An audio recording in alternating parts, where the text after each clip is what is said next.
Hey! Okay, let's go, shall we?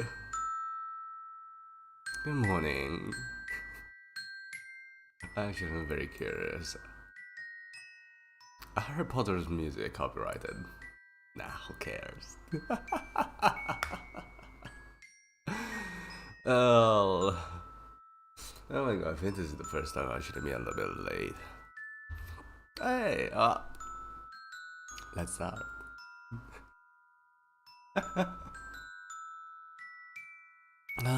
So we're gonna read Harry Potter.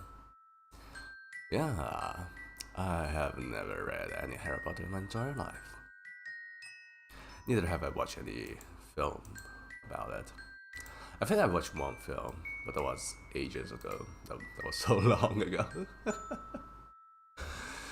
Yeah, let's see how it goes.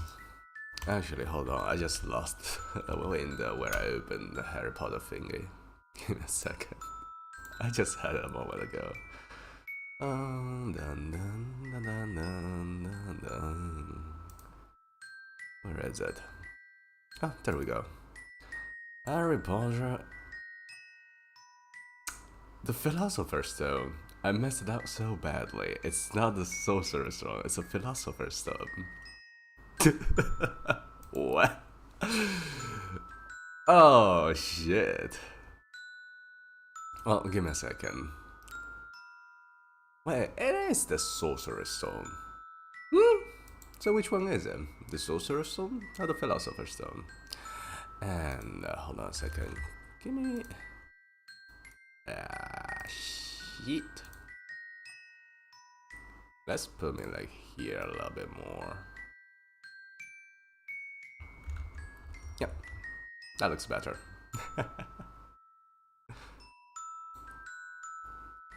And there we go. We got that. Harry Potter and the Sorcerer's Stone. I never watched Harry Potter. Thank you much, Mara. Yes, I never have watched Harry Potter.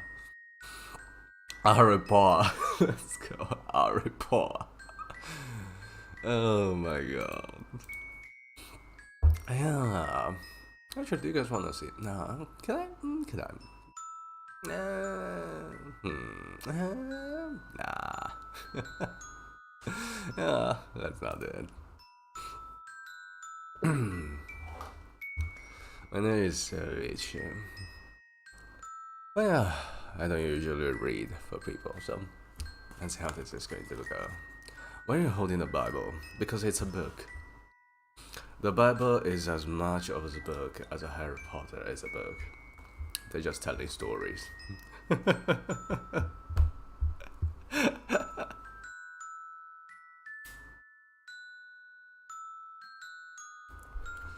So, chapter 1. Did you just woke up? Yes, I did. Matcha called me 4 times. Oh yeah, let's start. Chapter 1. The Boy Who Lived. Mr. and Mrs. I'm already having difficulty. Mr. and Mrs. Dursley of number 4, Private Drive, were proud to say that they were perfectly normal. Thank you very much. They were the last people you'd expect to be involved in anything strange or mysterious, because they just didn't hold with such nonsense. Mr. Thomas was the director of a film called Grunnings, which made drills. He was a big, beefy man with hardly any neck, although he did have a very large mustache. Mr. Dursley was thin and blonde, and had nearly twice the usual amount of neck. Why are we fixated with necks? Which came in very useful as she spent so much of her time craning over gardens fences, spying on the neighbors. The Dursleys had a small son called Dudley, and in their opinion there was no finer boy anywhere. The Dursleys had everything they wanted, But they also had a secret, and the greatest fear was that somebody would discover it. They didn't think they could bear if anyone found out about Potters. Mr. Potters and Mrs. Dursley's sister. Oh, Mrs. Potter was Mrs. Dursley. I lost track. Hold on a second. I realized my microphone is way too down. Give me a second. I'm gonna shove some books on top of it so I don't have to hunch like a freaking monster of Notre Dame. So, where were we? Mrs. Potter was Mrs. Dursley's sister, but they hadn't met for several years. In fact, Mrs. Dursley pretended she didn't have a sister, because her sister and her good-for-nothing husband were as undurslerish as was possible to be. The Dursleys shuddered to think what the neighbors would say if the Potters arrived in the street. The Dursley knew that the Potters had a small son, too, but they had never even seen him. These boys were another good reason for keeping them Potters away. They don't want Dursley mixing with a child like that. Oh, Dudley.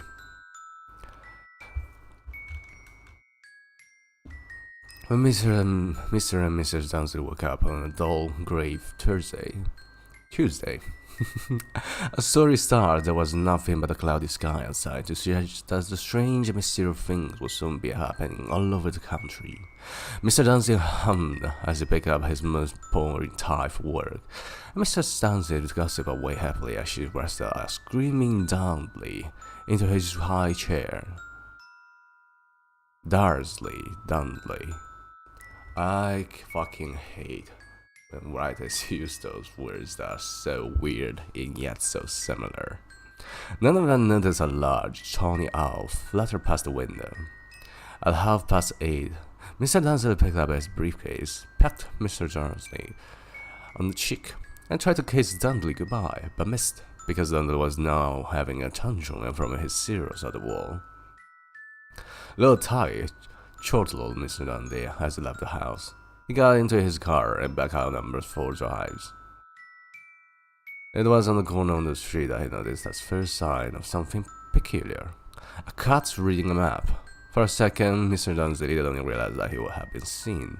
Then he jerked his head around to look again. There was a tabby cat standing on the corner of Private Drive, but there wasn't a map inside. What could he have been thinking of? It must have been a trick of the night.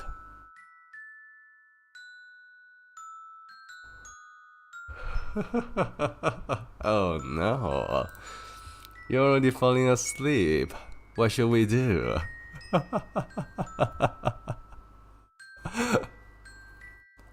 Hey, you know what? Today is Friday, so tomorrow you guys can rest. If you really want to sleep, you can sleep.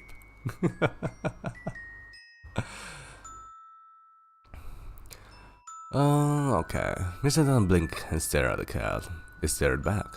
As Mr. Dursley drove around the corner and up the road, he watched the cat in his mirror. It was now reading a sign that said Private Drive. No, looking at the sign. Cats couldn't read maps or sign. Mr. Dursley gave himself a little shake and put the cat out of his mind. As he drove towards town, he felt nothing except a large order of drills he was hoping to get that day. But on the edge of the town, drills were driven out of his mind by something else. As he sat in the usual morning traffic jam, he couldn't help noticing that there seemed to be a lot of strangely dressed people about. People in cloaks. Mr. Dursley couldn't bear people who dress in funny clothes. They get up to song, young people. He supposed it was some stupid new fashion. He drummed his finger on the steering wheel, and his eyes fell on a huddle of these weirdos standing quite close by. They were whispering excitedly together. Mr. Dursley was enraged to see that a couple of them weren't young at all. Why, that man had to be older than he was, and wearing an emerald green cloak. The nerve of him.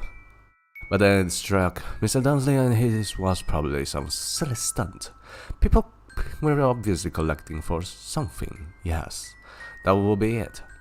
The traffic moved on, and a few minutes later, Mr. Dursley arrived in the Grunnings parking lot, his mind back on drills.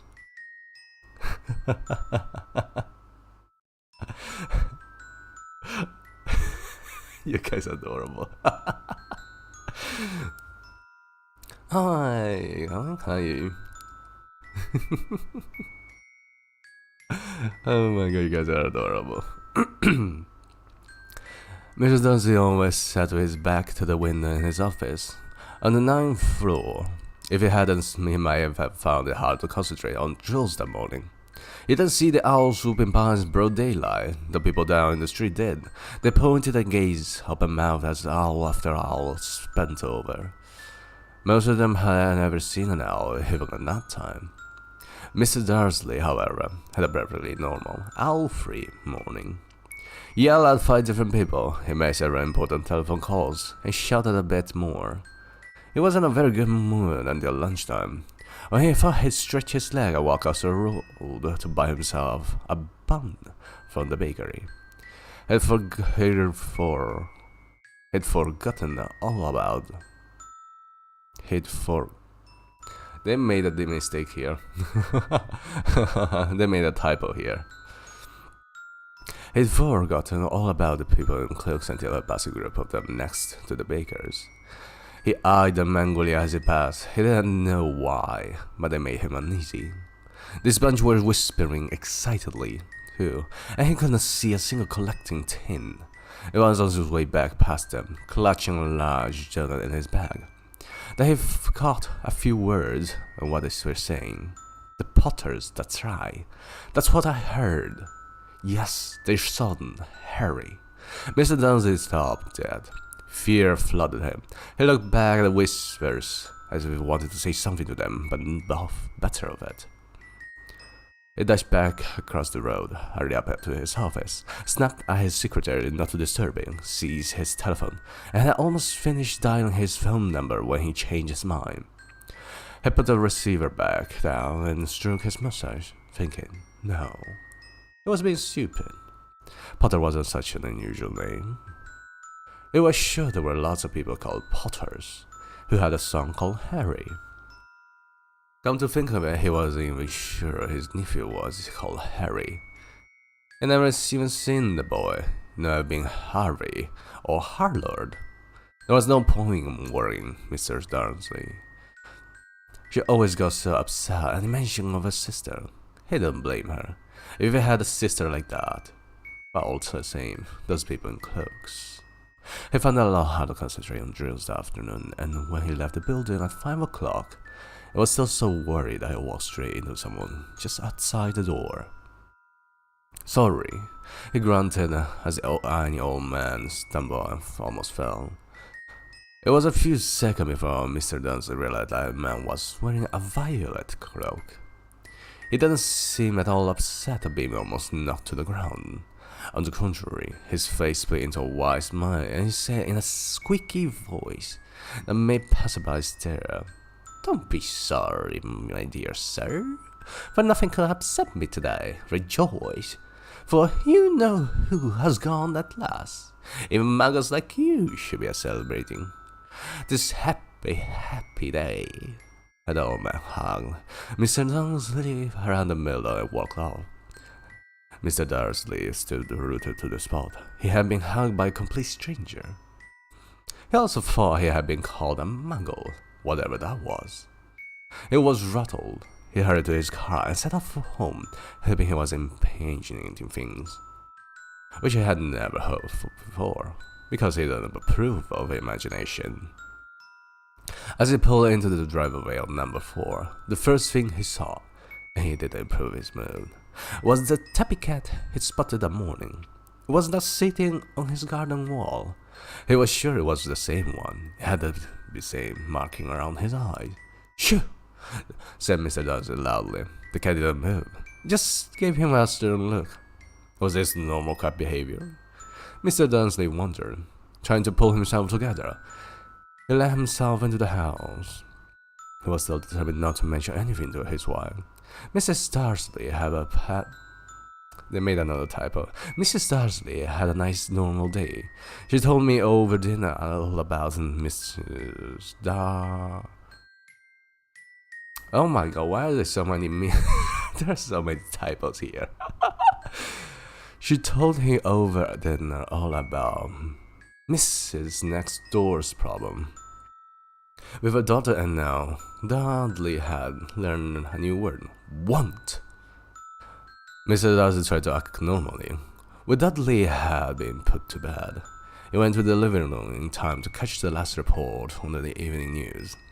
And finally, birdwatchers everywhere have reported that the nation's owl have been having very unusually today. Although owls normally hunt in the night and are hardly ever seen in daylight, there have been hundreds of sightings of these birds flying in every direction since sunrise. Experts are unable to claim why the owls have suddenly changed their sleeping pattern. The newscaster allowed himself a grin, most mysterious. And now, over to Jim McGuffin. With the weather, going to be any more showers of owls tonight, Jim?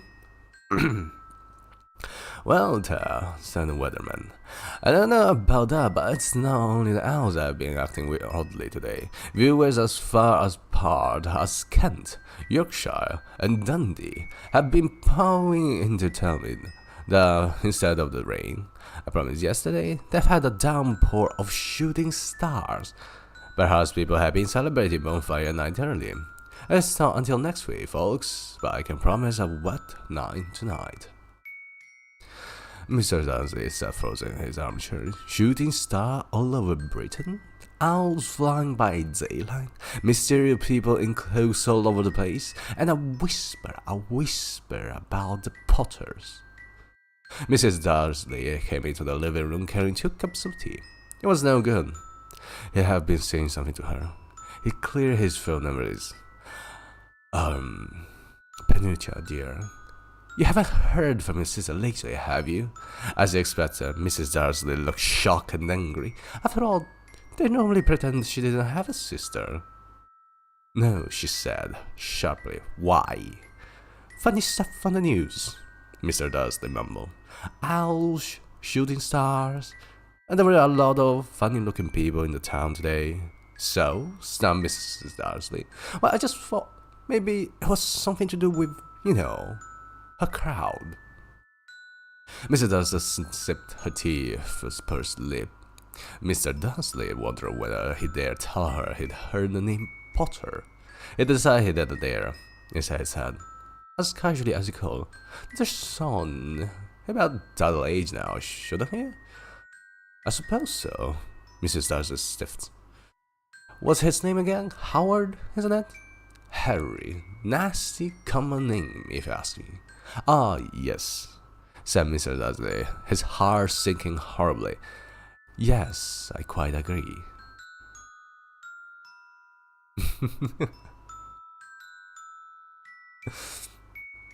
Wait, hold on, what you guys saying? There's no sound? Is there no sound? Wait, have I not opened the sound? Wait, no, you should know. Oh wait, there is the sound. I was just so happy. I was just sleeping. Open what sound? Hold on.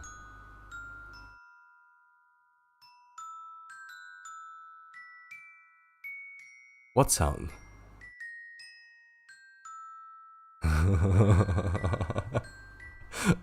Wait, what sound are you guys talking about? Eh? I need to make a cup of coffee. Nah. Ah, the donations, yeah. I don't wanna scare any of you. Today is gonna be a chill. So how my donations are. Heavy metal, yeah. So I'm not gonna open it. But I will read all the super chats later, yeah.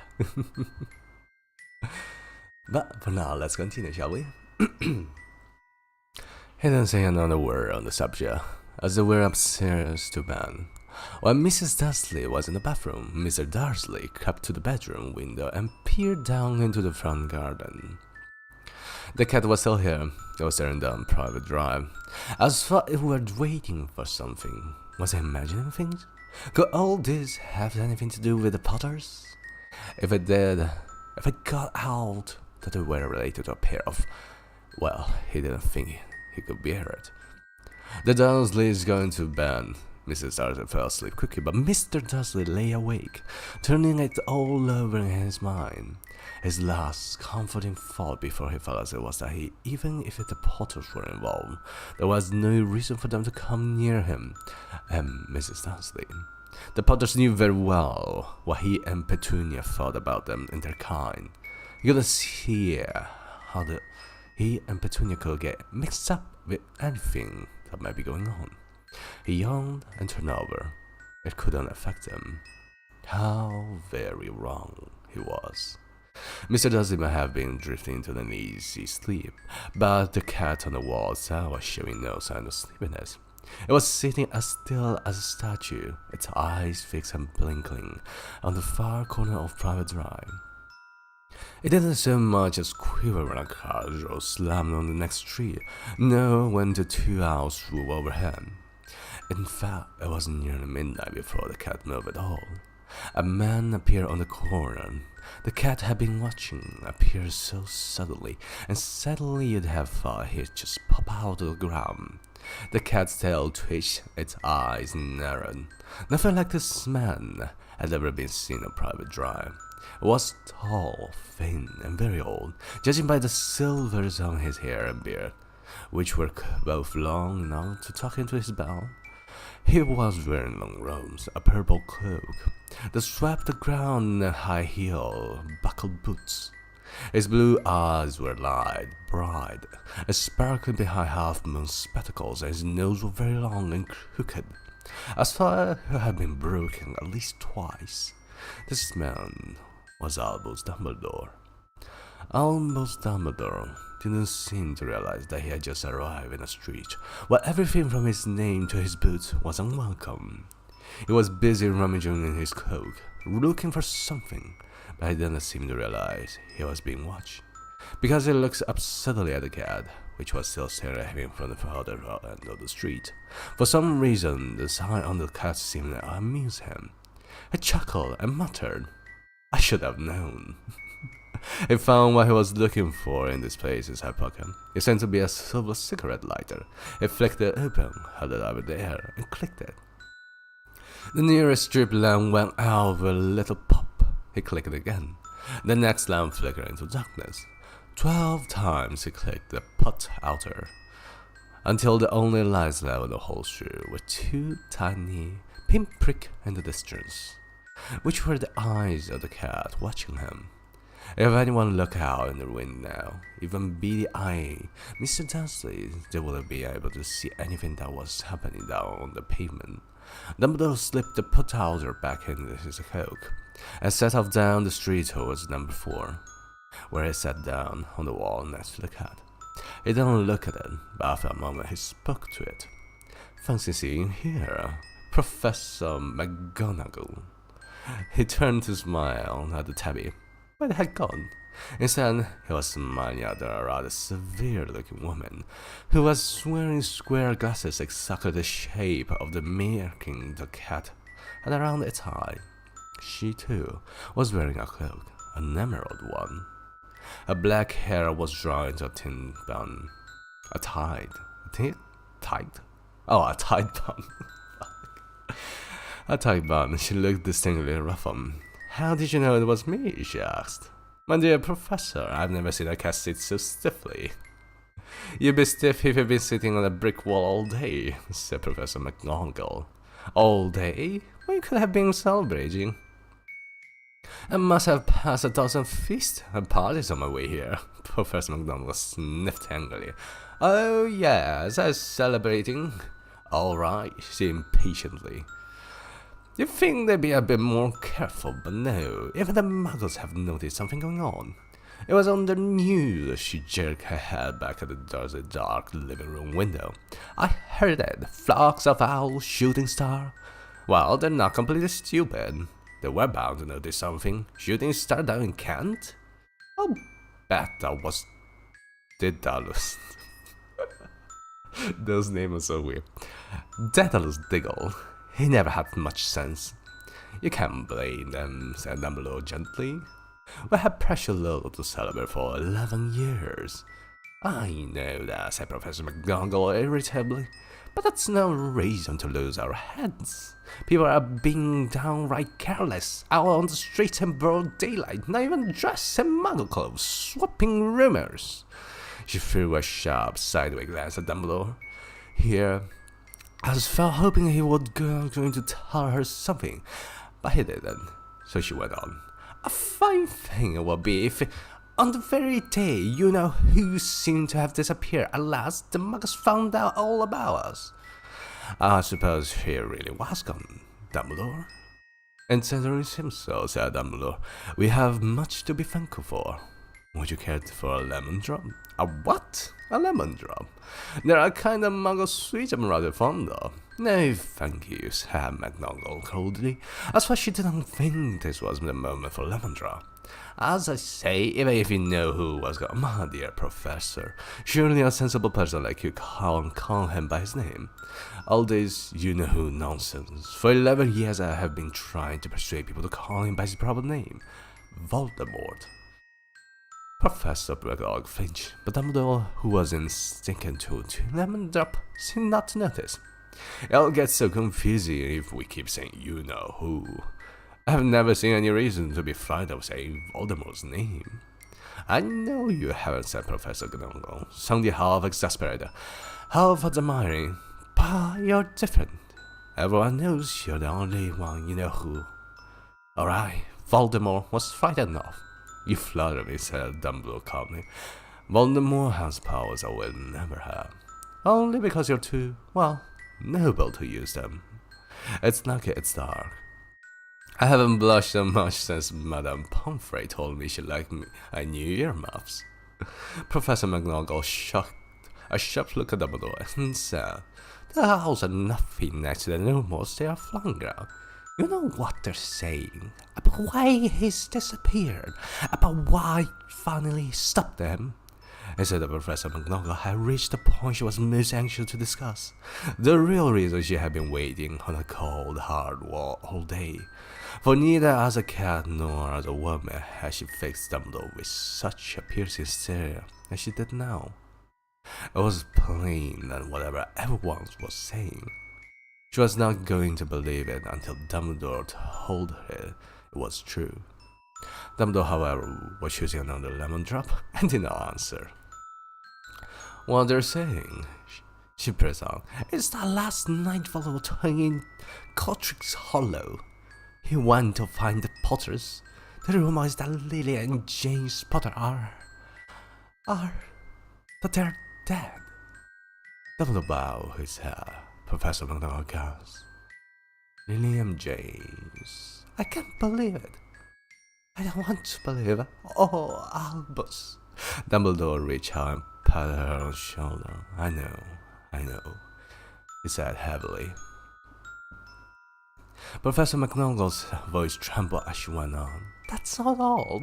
This saying he tried to kill the Potter's son, Harry, but he couldn't. He couldn't kill that little boy. No one knows why or how. But they're saying that when he couldn't kill Harry Potter, Voldemort's power somehow broke, and that's why he's gone. Dumbledore nodded grumpily. It's true. Faltered Professor McGonagall after all his... Oh, fuck. Faltered Professor McGonagall. After all his son, all the people he killed, he couldn't kill a little boy. It's just astounding, of all the things to stop him. But now in the name of heaven, did Harry survive? We can only guess, said Dumbledore. We may never know. Professor McGonagall pulled out a lace handkerchief and dabbed at her eyes beneath her spectacles. Dumbledore gave a great sniff, and he took a golden watch from his pocket and examined it.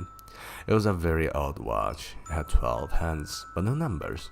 Instead, little plates were moving around the edge. It must have made sense to Dumbledore, though, because he put it back in his pocket and said, Hagrid's late. I suppose it was he who told you I'd be here, by the way. Yes, said Professor McGonagall. I don't suppose you're going to tell me why you're here, of all places.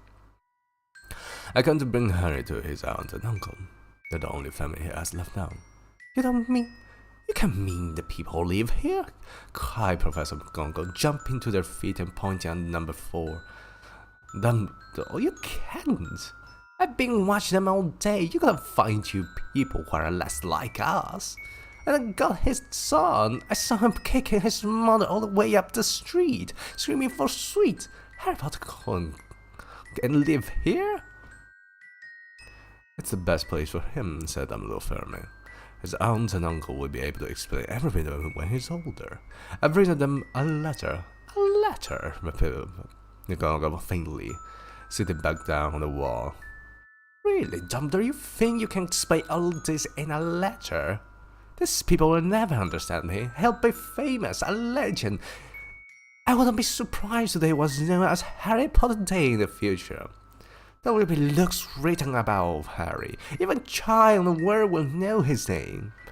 Exactly, said Dumbledore, looking very seriously over the top of his half-moon glasses. It won't be enough to turn any boy's hand. Famous before he can walk and talk. Famous for something he won't even remember. Can you see how much better off he'll be growing away from all that until he's ready to take it? Professor McGonagall opened her mouth, changed her mind, swallowed and said, Yes, you're right, of course. But how is the boy getting here, Dumbledore? She eyed his cloak suddenly as though she thought he might be hiding Harry underneath him. Hagrid's bringing him. You think it wise to trust Hagrid with something as important as this? I will trust Hagrid with my life, said Dumbledore. I'm not saying his heart isn't in the right place, said Professor McGonagall grudgingly, but you can't pretend he's not careless. He does tend to... what was that? A low, grumbling sound had broken the silence around them.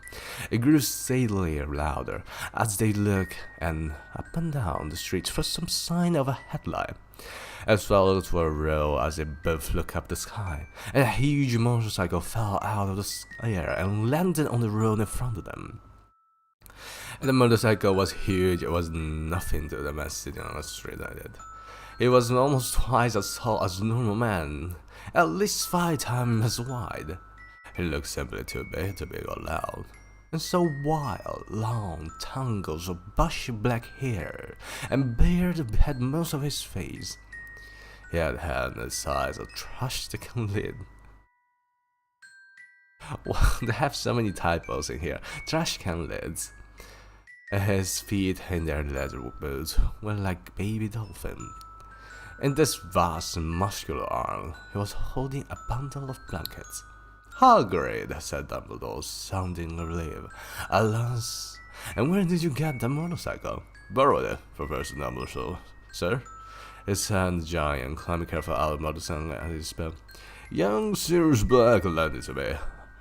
I got him for, sir. No problems, were there? No, sir was almost destroyed. But I got him all right before the muggles started swarming around. He fell asleep, and he was flying over Bristol. Dumbledore and Professor McGonagall bent over and formed a blanket. Invisible, inside, just visible, was a baby boy, fast asleep. Under a tuft of jet black hair, over his forehead was a curve-shaped cut, like a bolt of lightning. Is that where? Whispered Professor McGonagall. Yes, Dumbledore. Yes, said Dumbledore. He'll have that scar forever. Couldn't you do something about it, Dumbledore? Even if I could, I wouldn't. Scars can come in handy. I have one myself about my left knee. That's a perfect map of the London Underground. Well, give him here, Hagrid. We better get this over with. Dumbledore took Harry in his arm and turned towards the house. What's happening? Why are you guys sending so many Taskaroo? By the way, thank you for the super chat. Yeah, today we're gonna read story reading time. The funniest thing. Father. I got to. You guys can fall asleep while you listen to me. Could I say goodbye to him, sir? Asked Hagrid. He bent his great, shaggy hand over Harry and gave him what he must have been a very scratchy, risky kiss. Then, suddenly, Hagrid let out a howl like a wounded dog. Shh! Hissed Professor McDonald. You'll wake the muggles! So sorry, sobbed Hagrid, taking out a large spotted handkerchief and burying his face in it. But I can't send it, Lily and James, Dad, and poor little Harry off their lives with muggles. Yes, it's always sad. Look at a grip of yourself, Hagrid, will be found. Professor McGonagall whispered. Patting Hagrid gingerly on their arms, Dumbledore stepped over the low garden wall and walked to the front door. He laid Harry gently on the doorstep, took a letter out of his coat, tucked it inside Harry's blanket, and then came back to the other two. For a full minute, the three of them stood and looked at the little bundle. Hagrid's shoulders shook. Professor McGonagall blinked furiously, and the twinkling light that was usually shone from Dumbledore's eyes seemed to have gone out. Well, said Dumbledore finally, that's that. We've no business staying here. We may as well go and join the celebration. Yeah, said Hagrid in a very muffled voice. I'll be taking his serious backpack. Good night, Professor McGonagall, Professor Dumbledore, sir. Wiping his streaming eyes on his jacket sleeve, Hagrid snuggled himself onto the motorcycle, kicked the engine into life. It rose into the air, and off into the night. I shall see you soon, I expect, Professor McGonagall, said Dumbledore, nodding to her. Professor McGonagall blew her nose in reply. Dumbledore turned and walked back down the street. On the corner he stopped and took out the silver pot holder. He clicked it once, and 12 balls of light sped back to the street lamps. So the private bar glowed suddenly orange, and could make out the tabby cat slinking around the corner at the other end of the street. He could just see the bundle of blankets on the step on number 4. Good luck, Harry, he murmured. He turned on his heel, and with a swift of his cloak, he was gone. A breeze ruffled the neat hedges of Private Drive, which lay silently untidy under the inky sky. The very last place you would expect astonishing things to happen. Harry Potter rolled over inside his blanket while waking up. One small hand closed on the lettering beside him and slept on, not knowing he was special, not knowing he was famous, not knowing he would be working in a few hours' time by Mrs. Darcy's scream as she opened the front door to put out the milk bottles, nor that he would spend the next few weeks being propped and pinched by his cousin Dudley. He couldn't know that at this very moment, people meeting in secret all over the country are holding up their glasses and saying in a hushed voice to Harry Potter, the boy who lived. Jesus fucking Christ, that was a prologue? Oh my god. Oh no, it was chapter 1, never mind. I thought it was the prologue. Oh my god, okay. How many of you are still awake?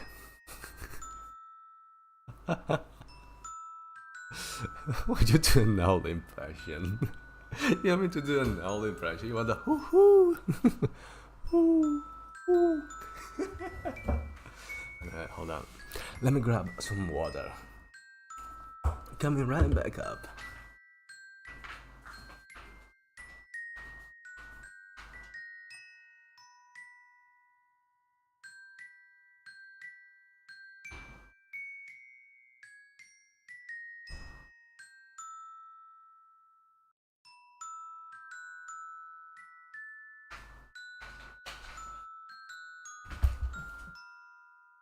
Okay. I'm back.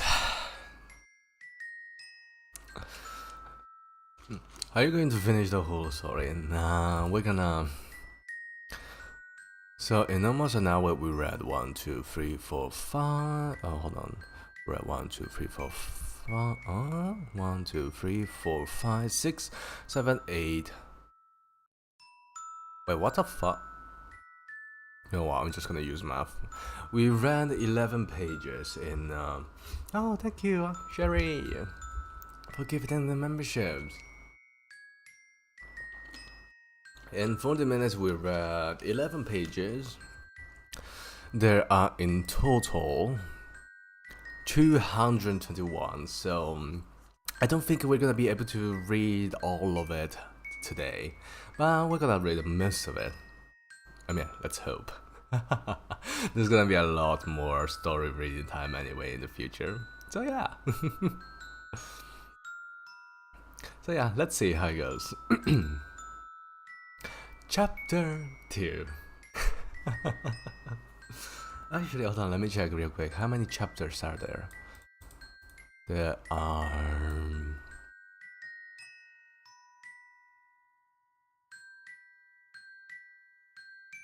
17 chapters, so 40 minutes for one chapter. I think we're gonna have quite a lot of streams where we're gonna read it. Containing one's opinion on the use of euphemism as smut. What does smut even mean? I'm a boomer, I do not understand the new generation's jokes.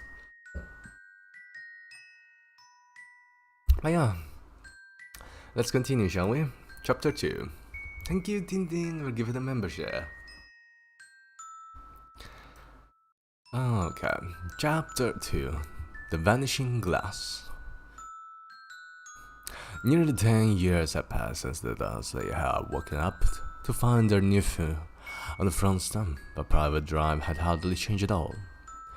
The sun rose on the same tidy front gardens and lit up the brass number 4 on the Dursley front door. It crept into their living room, which was almost exactly the same as it had been on the night when Mr. Dursley had seen the fateful news report about the owls. Only the photographs on the mantelpiece really show how much time had passed. 10 years ago.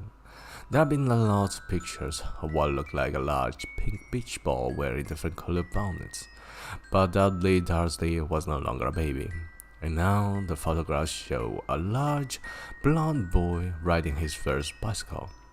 On a carousel at the fair, playing a computer game with his father, being hugged and kissed by his mother. The room held no sign at all that another boy lived in the house too. Yet Harry Potter was still there, asleep at the moment, but not for long. His aunt Petunia was awake, and it was her shrill voice that made the first noise of the day. Get up! Maybe I should have used the word. Up! Get up now!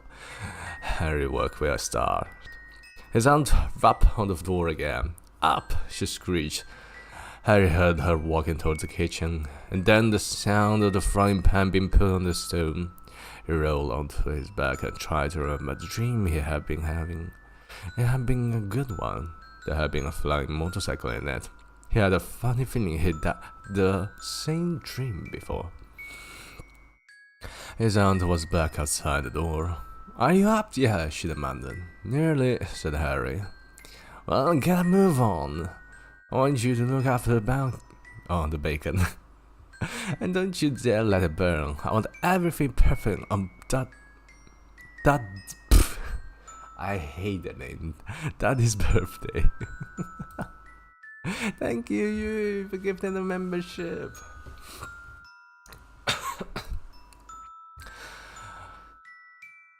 Dudley. Oh my god. That is birthday, Harry groaned. What did you say? His aunt snapped from the door. Nothing. Dudley's birthday. How could I have forgotten? Harry got slowly out of bed and still looking for some. He found a pair under his bed and, after pulling a spider off one of them, put them on. Harry was used to spiders because the couple under the stair was full of them, and that was where he slept. When he was dressed, he went down the hall into the kitchen. The table was almost hidden beneath old Dudley's birthday present. Look as though Dudley had gotten the new computer he wanted, not to mention the second television and the racing bike. Exactly why Dudley wanted a racing bike was a mystery to Harry, as Dudley was never fat. was very fat, and I'm sorry. This part made me giggle. Exactly why Dudley wanted a racing bike was a mystery to Harry, as Dudley was very fat and hated exercise, unless of course it involved punching somebody. Dudley's favorite punching bag was Harry, but he could often catch him. Harry didn't look it, but he was very fast.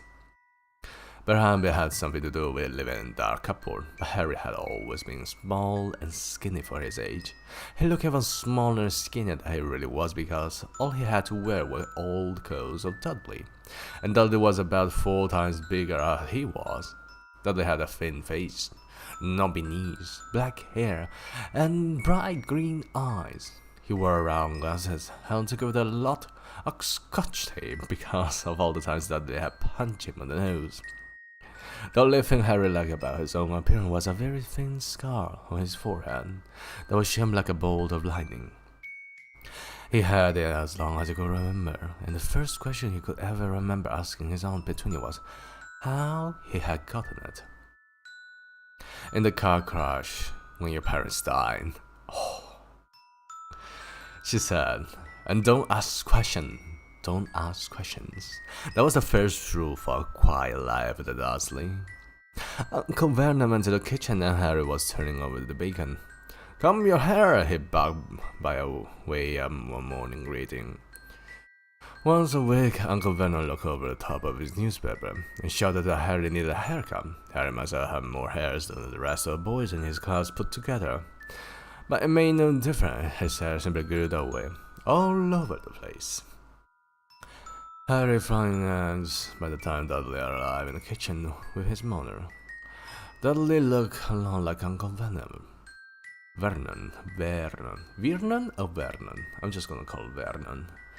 My Uncle Vernon. He had a large pink face, not much neck, small, watery blue eyes, and thick blonde hair that lay smoothly on his thick, fat head. Aunt Petunia often said that Dudley looked like a baby angel. Humphrey often said that Dudley looked like a pagan. Sorry. Okay. Harry often said that Dudley looked like a pig in a wig. Alright. Harry put a plate of egg and bacon on the table, which was difficult as there wasn't much room. Dudley, meanwhile, was counting his present. His face fell. 36? He said, looking at his mother. That's 2 less than last year. Darling, you haven't counted on the marriage present. See, it's here under this big one from Mommy and Daddy. Alright, 37 then, said Dudley, going red in the face. Harry, who could see a huge other thunder coming on, began wolfing down his back as fast as possible in case Dudley turned the table over. And Petunia obviously in danger too, because she said quickly, "And we'll buy another 2 presents while we're on today. How's that, Pumpkin? 2 more presents. Is that alright?" Dudley thought for a moment. It looked like hard work. Finally he said slowly, "So I have 39, sweetheart," said Aunt Petunia. "Oh," Dudley sat down heavily and grabbed the nearest parcel. "Alright then." Uncle Venom chuckled. "Little tyke, what his money's worth, just like say father. Other boy, Dudley." Rubbed Dudley's hair. At that moment the telephone rang, and Aunt Petunia went to answer it, while Harry and Uncle Vernon watched Dudley unwrap the racing bike. A video camera, a remote control airplane, 16 new computer games, and a VCR. He was ripping the paper off a gold wristling when Aunt came back from the telephone looking both angry and worried. "Bad news, Vernon," he said. "Mrs. Figgs broke her leg. She can't take him." She jerked her head in Harry's direction.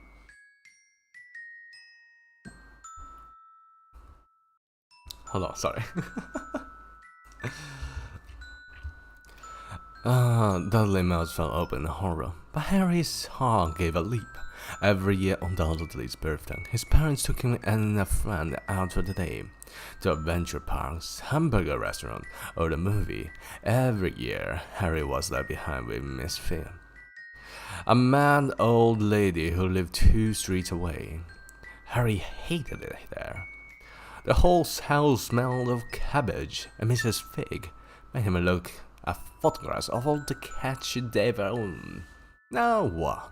Said Aunt Petunia, looking furiously at Harry as though he'd planned this. Harry knew he ought to feel sorry for that Miss Fig had broken her leg, but it wasn't easy when he reminded himself it will be a whole year before he had to look at Tibbles, Noe, Mr. Paws, and Tuffy again. We could phone Marge, Uncle Venom suggested. Don't be silly, Venom. She hates that boy. The Dursley office spoke about Harry like this. I thought he wasn't there, or rather, I thought he was something very nasty that couldn't understand them, like a slug. What about... what's her name, your friend? Yvonne? On vacation Mallorca, snapped Aunt Petunia.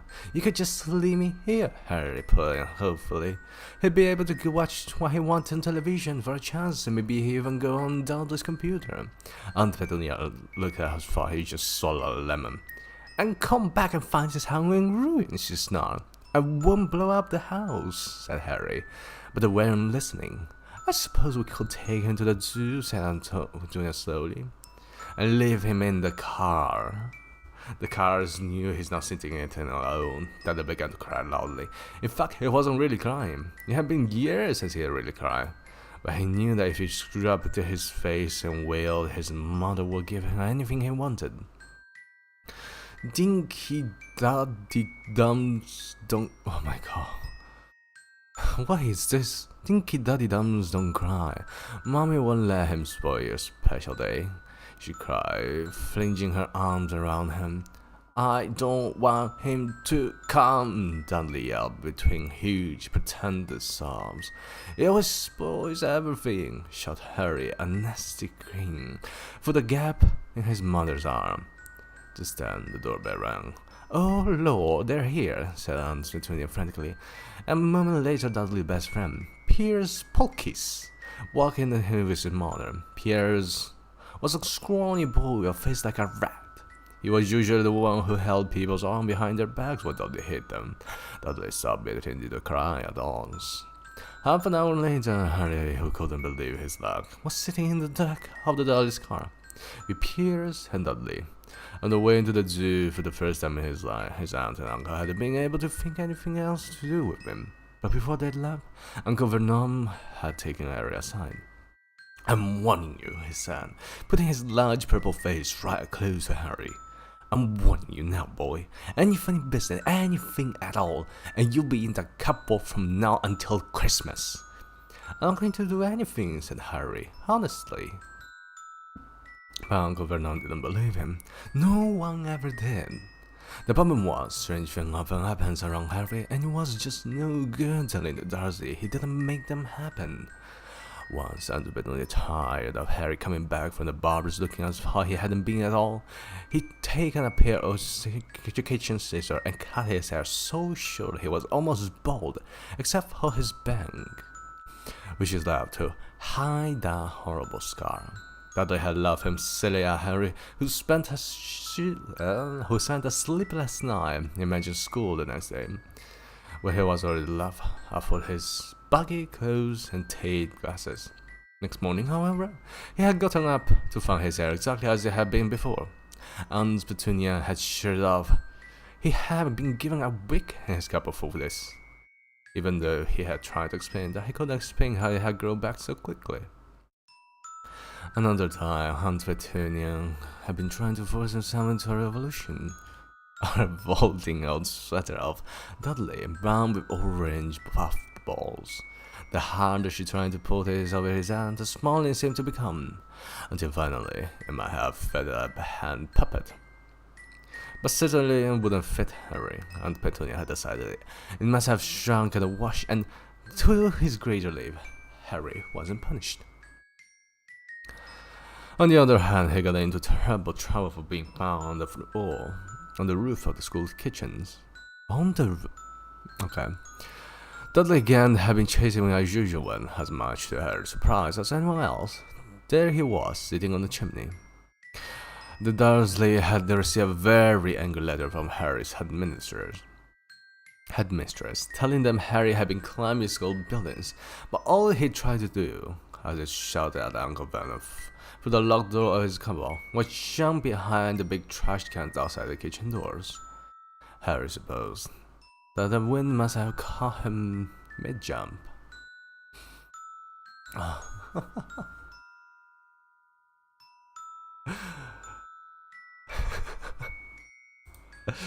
I'm actually curious how many of you are still awake. By the way, thank you Hui Hui for the super chat. A super chat with nothing. Hold on, let me drink something.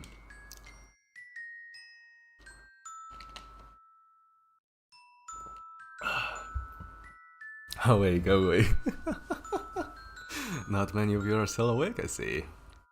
Let's see how long you guys can hold. Mid-jump, okay.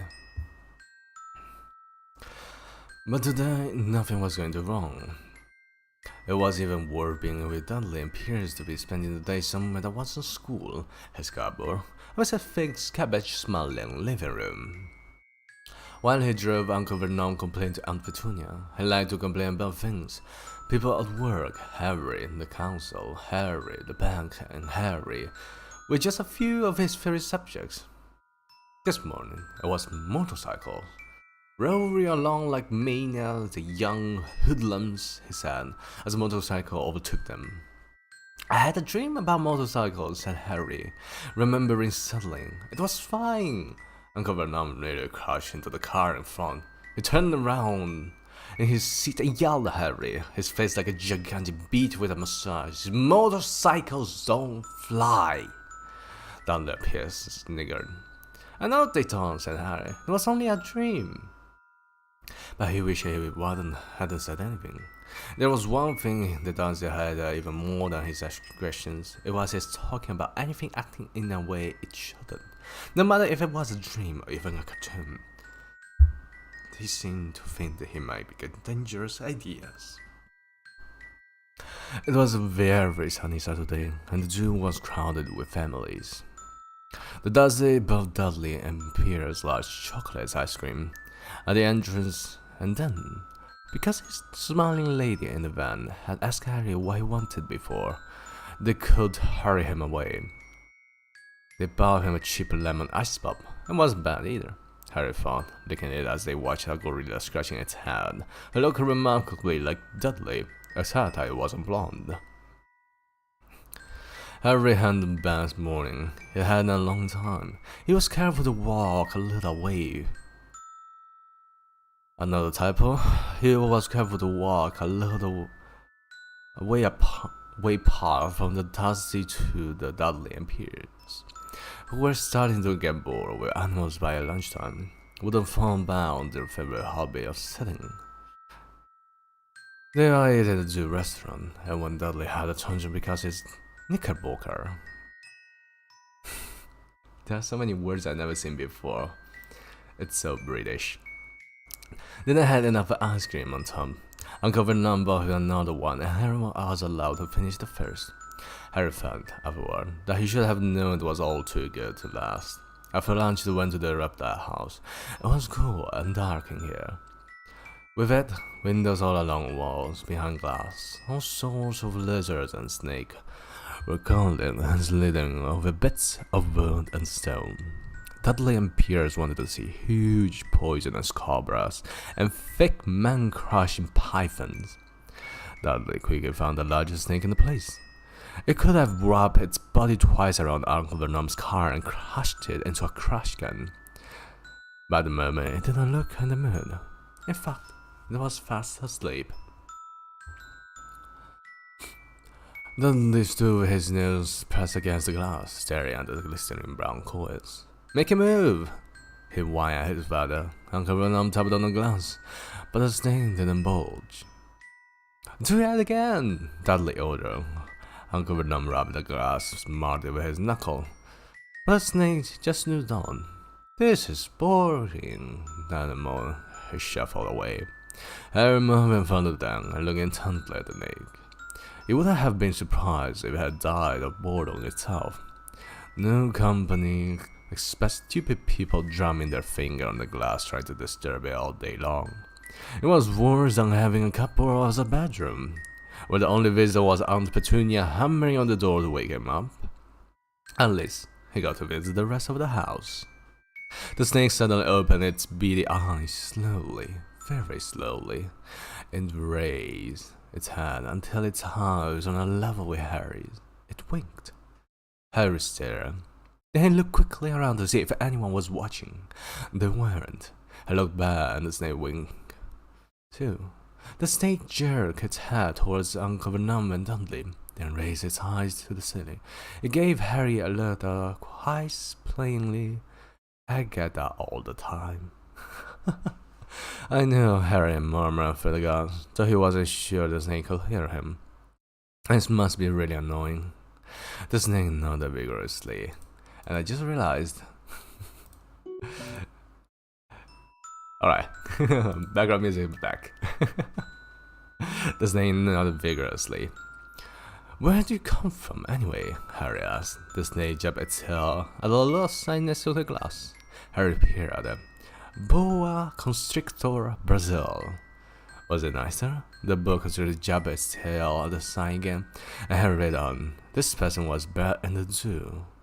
Oh, I see. So you've never been to Brazil? As the snake shook his head. The fanning shall coming Harry made both of them jump. Dudley, Mr. Dudley! Come and look at this thing. You won't believe what it's doing. Dudley came but turned as far as he could. Out of the way, you! He said, punching Harry in its ribs. Caught by surprise, Harry fell hard on the concrete floor. What came next so fast no one saw how it happened. 1 second, Pierce and Dudley were leaning right up close to the glass. The next, they had leaped back with howls of horror. Harry sat up and gasped. The glass front of the boa constrictor bank had vanished. The great snake was uncurling itself rapidly, slithering out onto the floor. People far out of the house screamed and started running from the exit. As the snake slid swiftly passing, Harry could have sworn a low, hissing voice said, Brazil, here I come. Thanks, amigo. The keeper of the rabbit house was in shock. But the glass, he kept saying.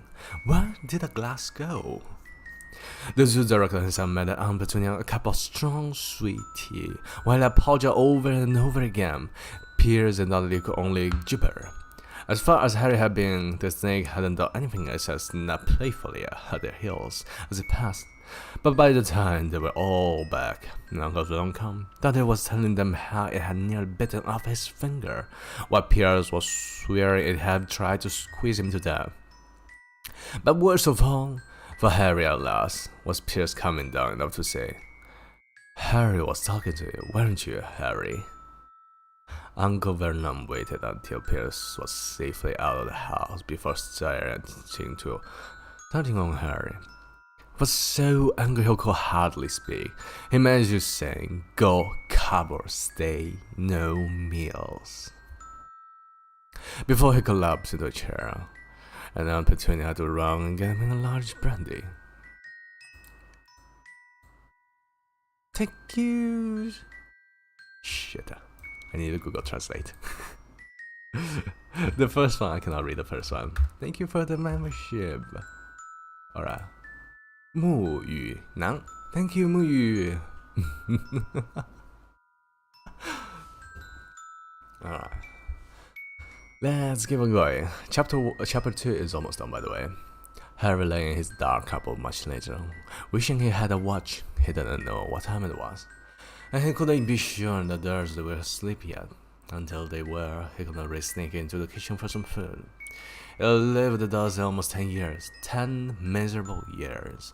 As long as he could remember. Ever since he being a baby and his parents had died in the car crash. He couldn't remember being in the car when his parents had died. Sometimes when he strained his memory during a long hour in his cupboard, he came up with a strange vision, a blinding flash of green light, and a burning pain on his forehead. This, he supposed, was the scratch. Though he couldn't imagine where all the green light came from, he couldn't remember his parents at all. His aunt and uncle never spoke about them, and of course, he was forbidden to ask questions. There were no photographs of them in the house. When he had been younger, Harry had dreamed of some unknown relation coming to take him away. But it had never happened. The Dursleys were his only family. Yet, sometimes he thought, or maybe hoped, the strangers in the streets seemed to know him. Very strange strangers they were, too. A tiny man in a violet top hat had bowed to him once, while out shopping with Aunt Petunia and Dudley. After taking Harry for a say if he knew the man, Aunt Petunia had rushed him out of the shop without buying anything. A wild-looking old man or old woman dressed all in green had waved merrily at him once on a bus. A bald man in a very long purple coat had actually shaken his hand in the street the other day and then walked away without a word. The weirdest thing about all the people was they always seemed to vanish the second Harry tried to get a closer look. At school, Harry had no one. Everybody knew that Dudley's gang hated the old Harry Potter in his baggy old clothes and broken glass, and nobody led to disagree with Dudley's gang. And that is second chapter done. Hold on, I need a mint. Pretty shirty.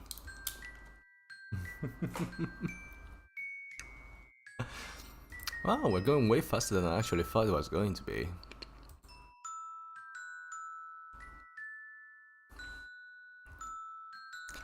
And let's go. Chapter 3. Letters from No One. The escape of the Brazilian bull considered Harry his longest ever punishment. Man, all the scene in the movie. I never watched the movie, by the way. By the time he was allowed out of his cupboard again, the summer holidays had started, and Dudley had already broken his new video camera, crashed his remote control airplane, and first time out of his racing car, knocked down old Mrs. Figgs as she crossed private drive on her crutches. Harry was glad school was over, but there was no escaping Dudley's gang, who visited the house every single day. Pierce, Daniels, Malcolm, and Gordon were all big and stupid, but as Dudley was the biggest and stupidest of the lot, he was the leader. The rest of them were all quite happy to join Dudley's favorite sport, Harry hunting. This was why Harry spent as much time as possible out of the house, wandering around and thinking about the end of the holidays, where he could see a tiny ray of hope. When September came, he would be going off to secondary school, and for the first time in his life, he wouldn't be with Dudley. Dudley had been accepted at Uncle Vernom's old private school, Smeltings. Pierre's Pockets was going there too. Harry, on the other hand, was going to Stonewall High, the local public school. Dudley thought this was very funny. Thank you, Yayu, for the memberships. This stuff people hands down the toilet the first day at Stonewall, he told Harry. Want to come upstairs and practice? No thanks, said Harry. The poor toilets never had anything as horrible as your head down it. It might be sick. Then he ran before Dudley could work out what he said.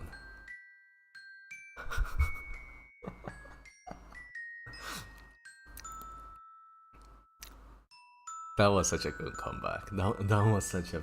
Oh my god, that was such a good comeback. That made me giggle.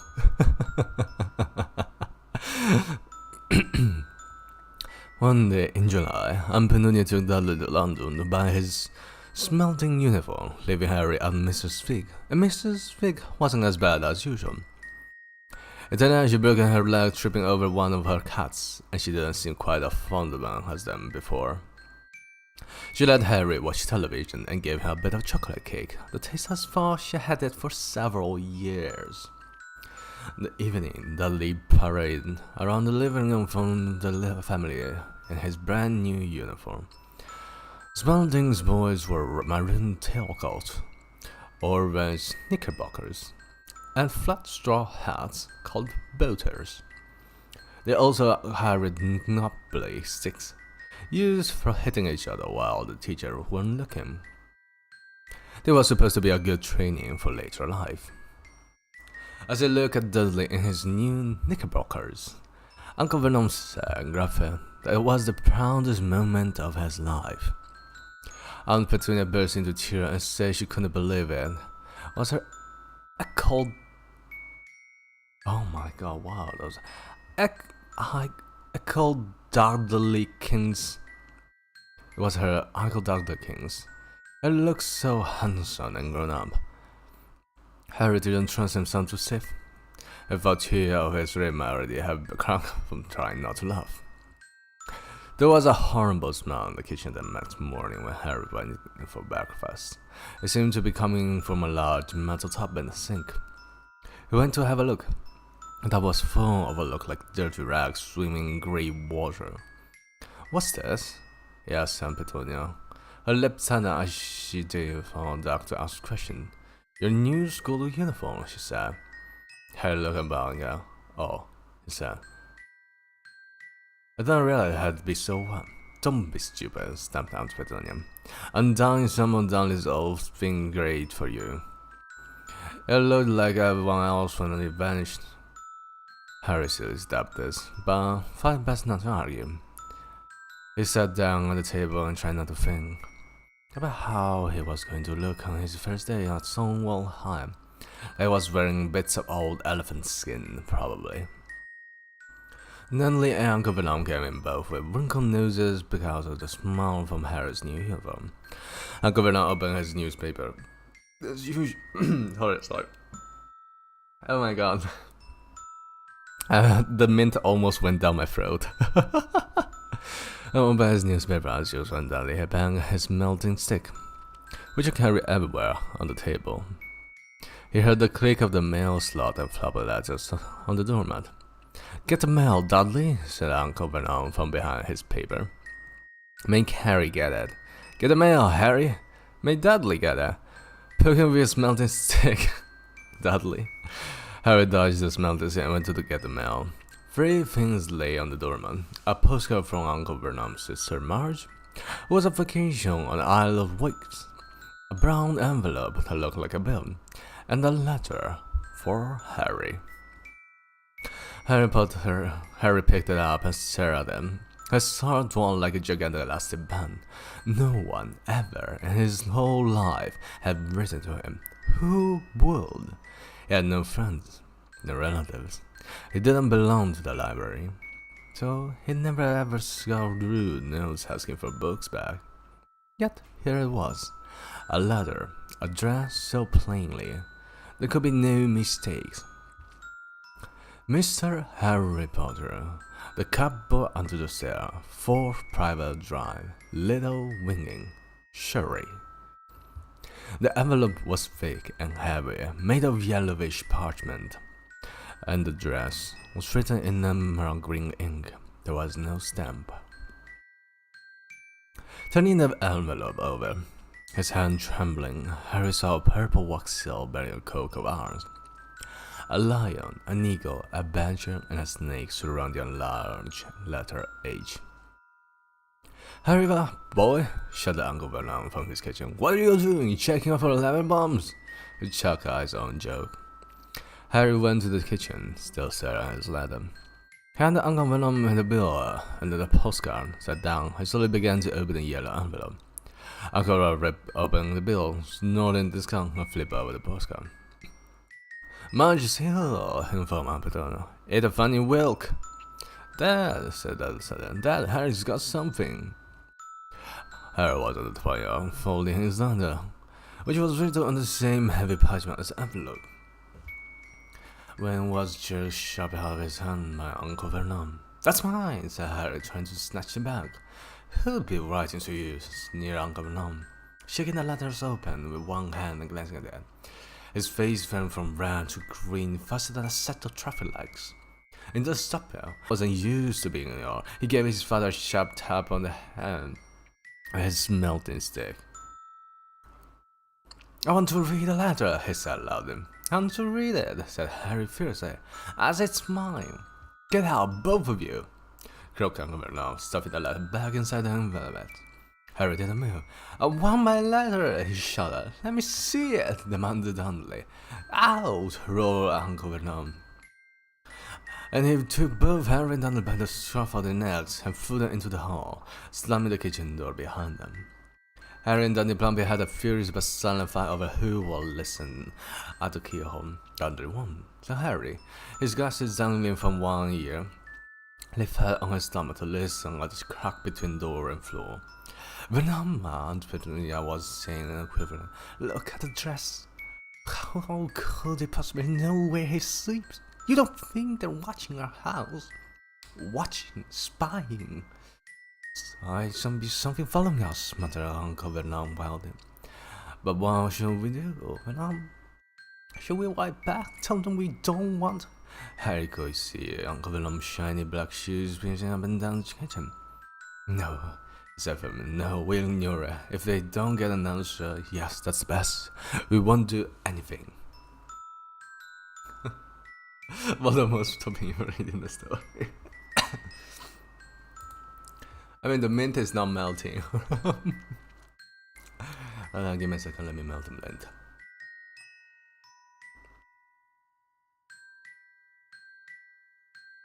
Okay. The evening, when he got back from work, Uncle Vernon did something he'd never done before. He visited Harry and his cupboard. "Where's my letter?" said Harry, the moment Uncle Vernon had squeezed through the door. "Who's writing to me?" "No one. It was addressed to you by mistake," said Uncle Vernon shortly. "I burned it." "It was not a mistake," said Harry angrily. "It had my cupboard on it." "Silence!" yelled Uncle Vernon. And a couple of spiders fell from the ceiling.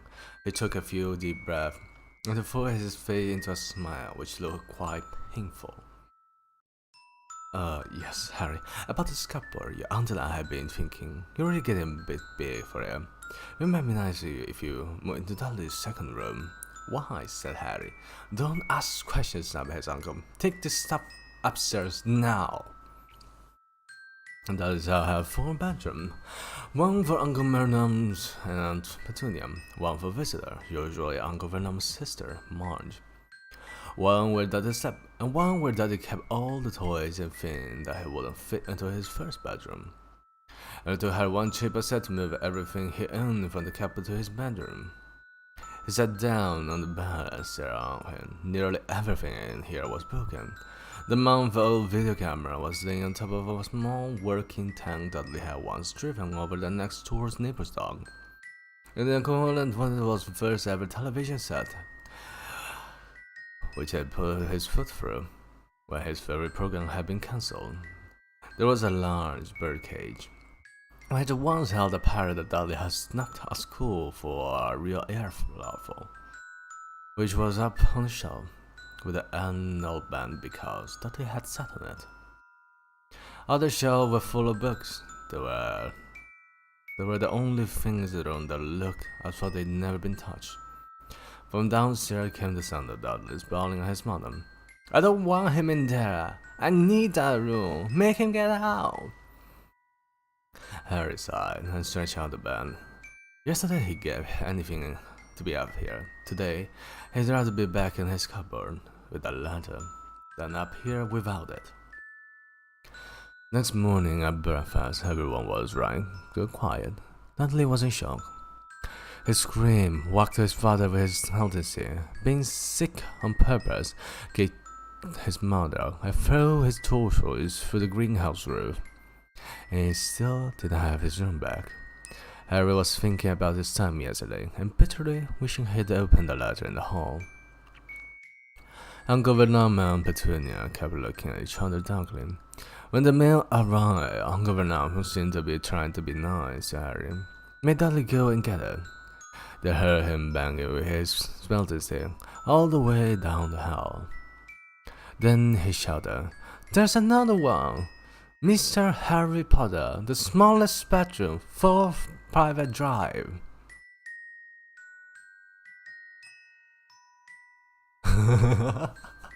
Oh my god, you're actually all falling asleep. Ah, so adorable.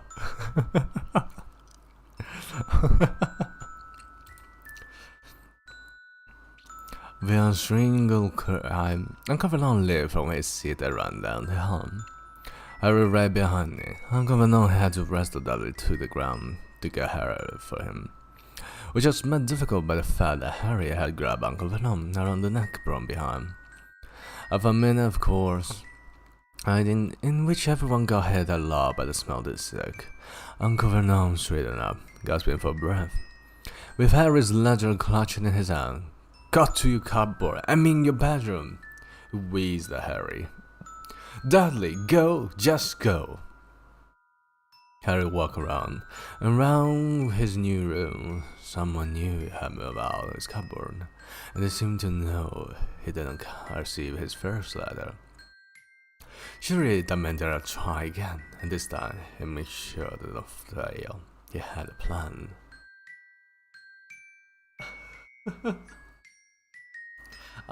Just go to sleep if you guys want to. The repair alarm call rang at 6 o'clock the next morning. Harry turned it off quickly and dressed silently. It mustn't wake the Dursley. He stole downstairs without turning on any light.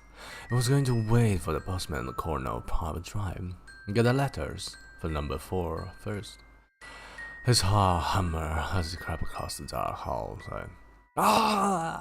He leaped into the air. He pounded on something big and squashed in the doormat. Something alive. Lights clicking outside, and to his horror, realized the big, squashy something had been his uncle's face. Uncle Vernon had been laying at the foot of the front door in a sleeping bag, clearly making sure that Harry didn't do exactly what he'd been trying to do. He shouted at Harry for about half an hour, and then told him to go and make a cup of tea. Harry shuffled miserably off into the kitchen, and by the time he got back, the mail had ran into Uncle Vernon's lap. Harry could see 3 letters addressed in green ink. "I want," he began, but Uncle Vernon was tearing the letters into pieces before his eyes. Uncle Vernon didn't go to work that day. He stayed at home and nailed up the mail slot. "I see," he explained to Aunt Petunia for a mouthful of nails. "If they can't deliver them, they'll just give up. I'm not sure that'll work, Vernon." "Oh, these people minds work in strange ways, Petunia.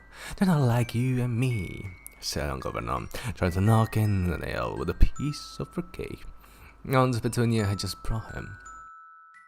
On Friday, no less than 12 letters arrived to Harry. As he couldn't go through the mail slot, they had been pushed under the door, slotted through the sides, and a few even forced through the small window in the downstairs bathroom.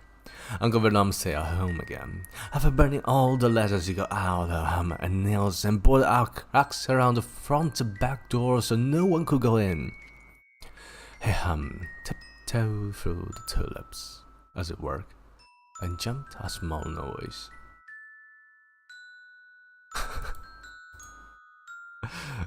Wait, what you guys doing? Why you guys zealously so alive? What do you mean, plus 18? On Saturday, things began to get out of hand. 24 letters found their way into the house, rolled up and hid inside. Each of them 2,000 eggs that the very confused milkman had handed Aunt Petunia for the living room window, while Uncle Vernon made fierce telephone calls to the post office and the dairy trying to find someone to complain to.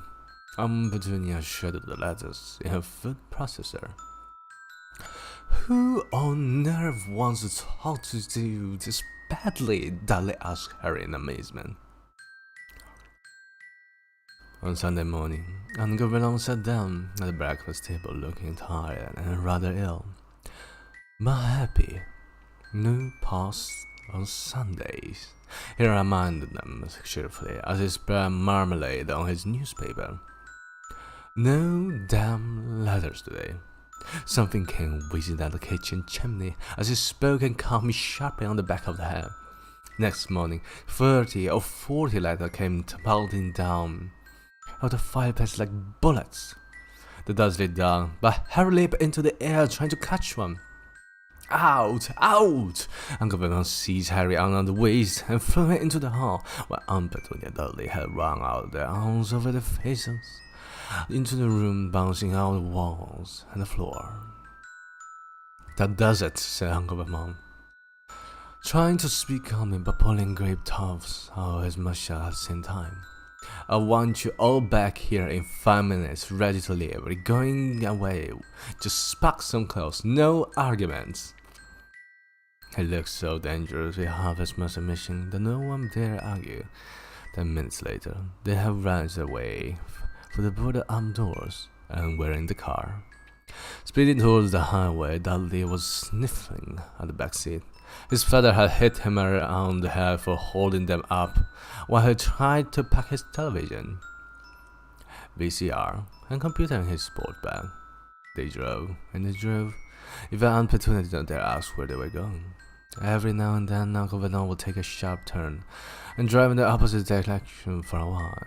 Shake them off, he would mutter whenever he did this. They didn't stop to eat or drink all day.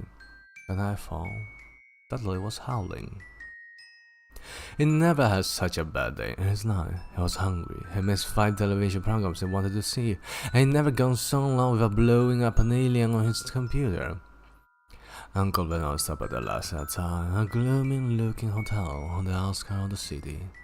Dudley and Harry shared a room, with twin beds and damp, musty sheets. Dudley snored, but Harry stayed awake, sitting on the window sill, staring down at the lights of passing cars and wondering. They ate stale cornflakes and cold tinned tomato on toast for breakfast the next day. They had just finished the owner of the hotel came over to the table. "Excuse me, but which one of you, Mr. Harry Potter? Only I got about 100 of these at the front desk." She held up a letter so he could read the green ink address. "Mr. Harry Potter, room 17, Royal View Hotel, Cakeworth." Harry made a ground for the letter, but Uncle Vernon knocked his hand out of the way. The woman stirred. "I'll take them," said Uncle Vernon, standing up quickly and following them from the dining room. "Wouldn't it be better just to go home, dear?" Aunt Petunia suggested timidly hours later, but Uncle Vernon didn't seem to hear her. Exactly what he was looking for, none of them knew. He drove them into the middle of a forest. Go out, look around, shook his head, got back in the car, and off they went again. The same thing happened in the middle of the pound field, halfway across the suspension bridge. At the top of the multiple parking garage. "Daddy's gone mad, hasn't he?" Dudley asked Aunt Petunia. Dudley late that afternoon. Uncle Vernon had parked at the coast, locked them all inside the car, and disappeared.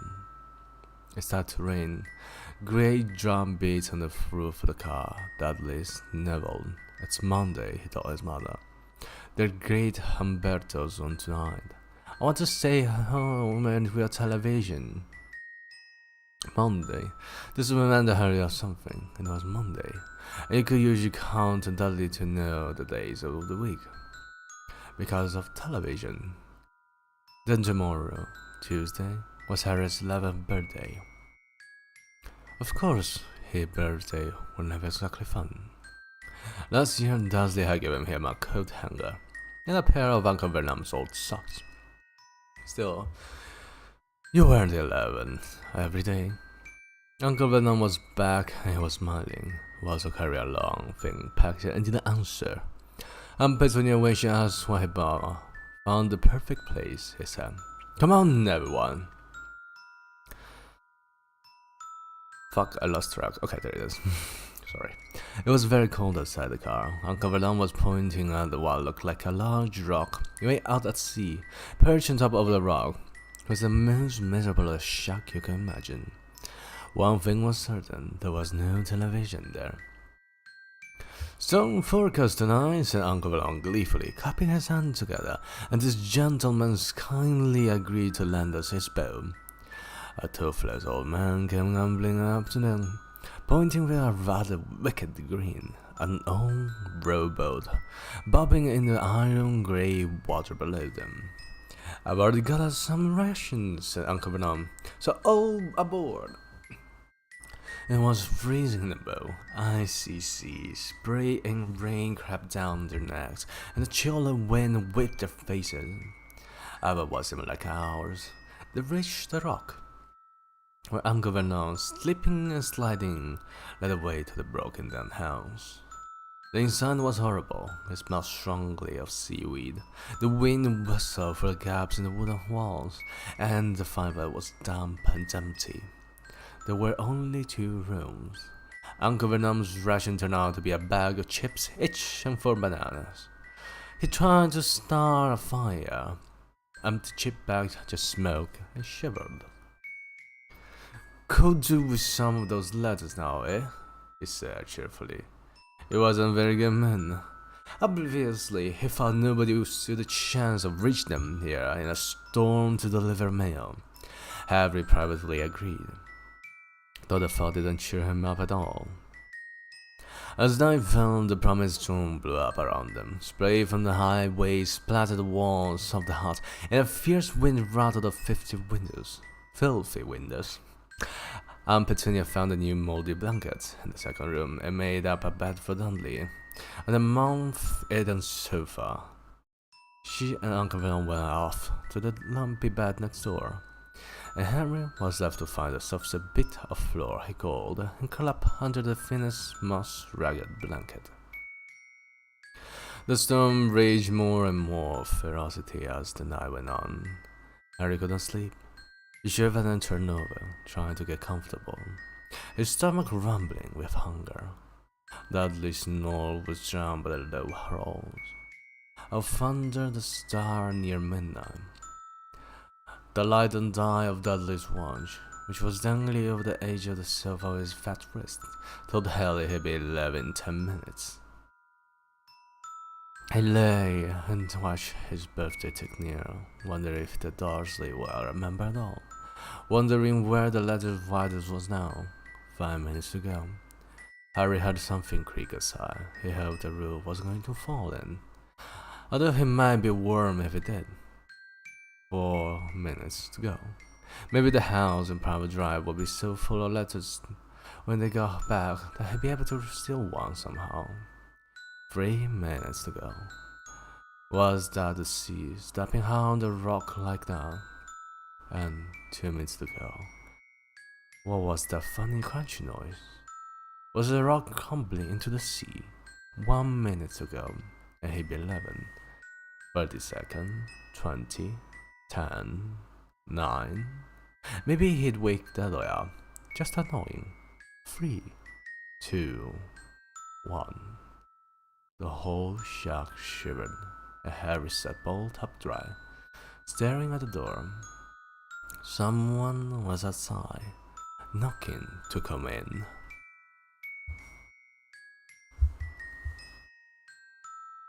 And that is the 3rd chapter done.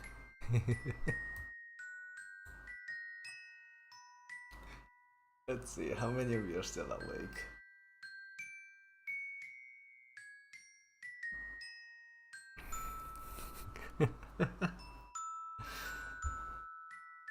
Oh my god, 1, 2, 3. Awake. Damn, I'm still trying to make you sleep. We have read 3 chapters now, and oh my god.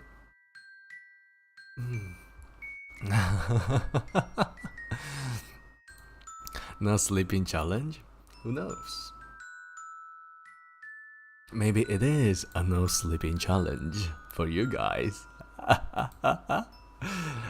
Shall we start with chapter 4 now? Let me see. We're pretty much almost a quarter I think if we reach the chapter 5, we already read a quarter of the first book.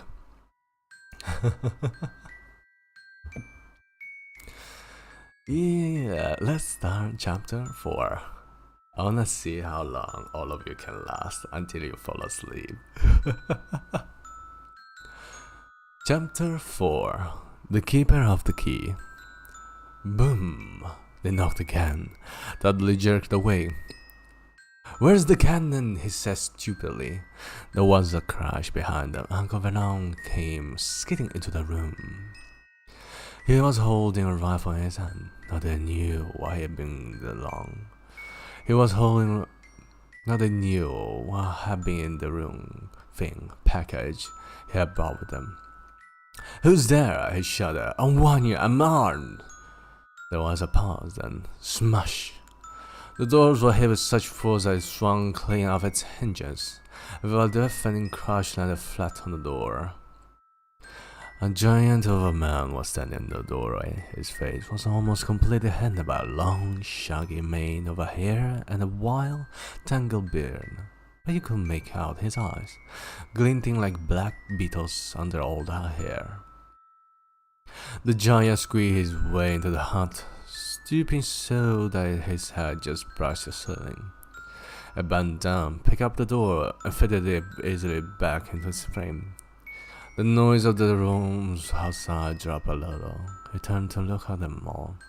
"Could I make us a cup of tea, Kolya? It's not been an easy journey." He strode over to the sofa where Dudley sat frozen in fear.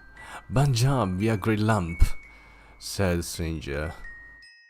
Dudley swayed and ran to hide behind his mother, who was crouching, terrified, behind Uncle Vernon. "And here's Harry," said the giant. He looked up into the fierce, wild, shadowy face and saw that the beetle eyes were wrinkled in a smile. "Last time I saw you, you was only a baby," said the giant. "You look a lot like your dad.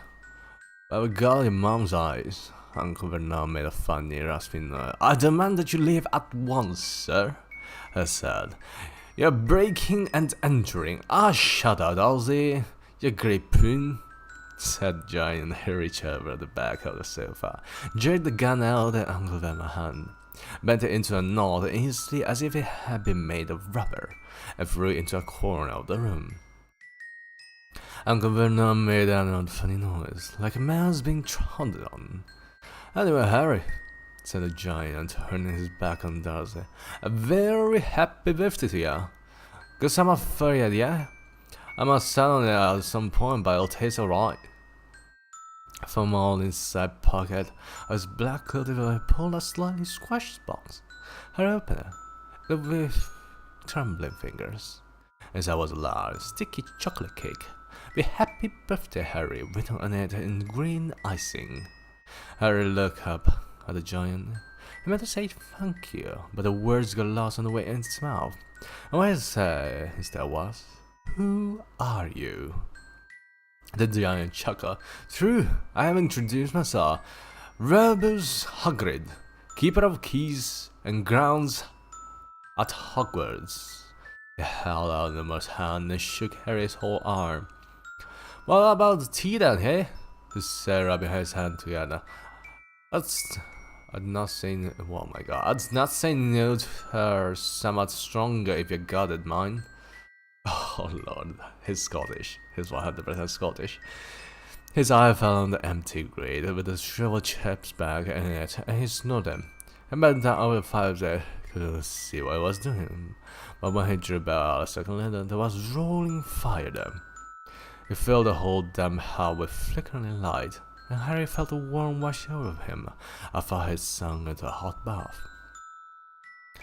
The giant sat back down on the sofa, which sank under his weight, and began talking all sorts of things out of the pocket of his coat: a copper kettle, a squashy package of sausages, a poker, a teapot, several chipped mugs, and a bottle of some amber liquid that took a swig from before starting to make tea.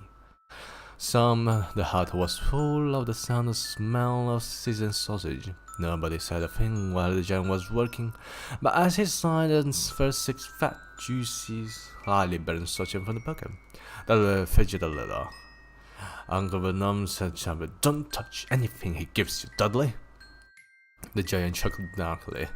"Yeah, great pudding, our son don't need fathering anymore. Dudley, don't worry." He passed the sausage to Harry, who was so hungry and never tasted anything so wonderful.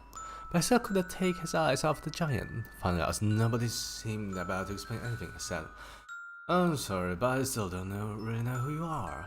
The giant looked a gulp of tea and wiped his mouth with the back of his hand. Sorry. "Call me Hagrid," he said. "Everyone does. Like I told you, I don't keep our keys at Hogwarts." "You'll know all about Hogwarts codes." No," said Harry. Hagrid looked shocked. "Sorry?" Harry said quickly, "Sorry?" Back Hagrid turned to Sarah the Dursley, who shrank back into the shadow. "Damn that they should be sorry. I knew you weren't getting your letters, but I never thought you wouldn't even know about Hogwarts. For crying out loud, did you never wonder where your parents learned all?" "All what?" asked Harry. "All what?" Hagrid thundered. "Now wait just 1 second. Harry leaped to his feet in his anger. He seemed to fill the whole hut. The Dursley were cowering against the wall. "Do you mean tell me," he gasped, "that this boys know nothing about anything?" Harry thought this was going to be far. He had been to school after all, and his marks weren't bad. "I know something," he said. "I can't, do math and stuff."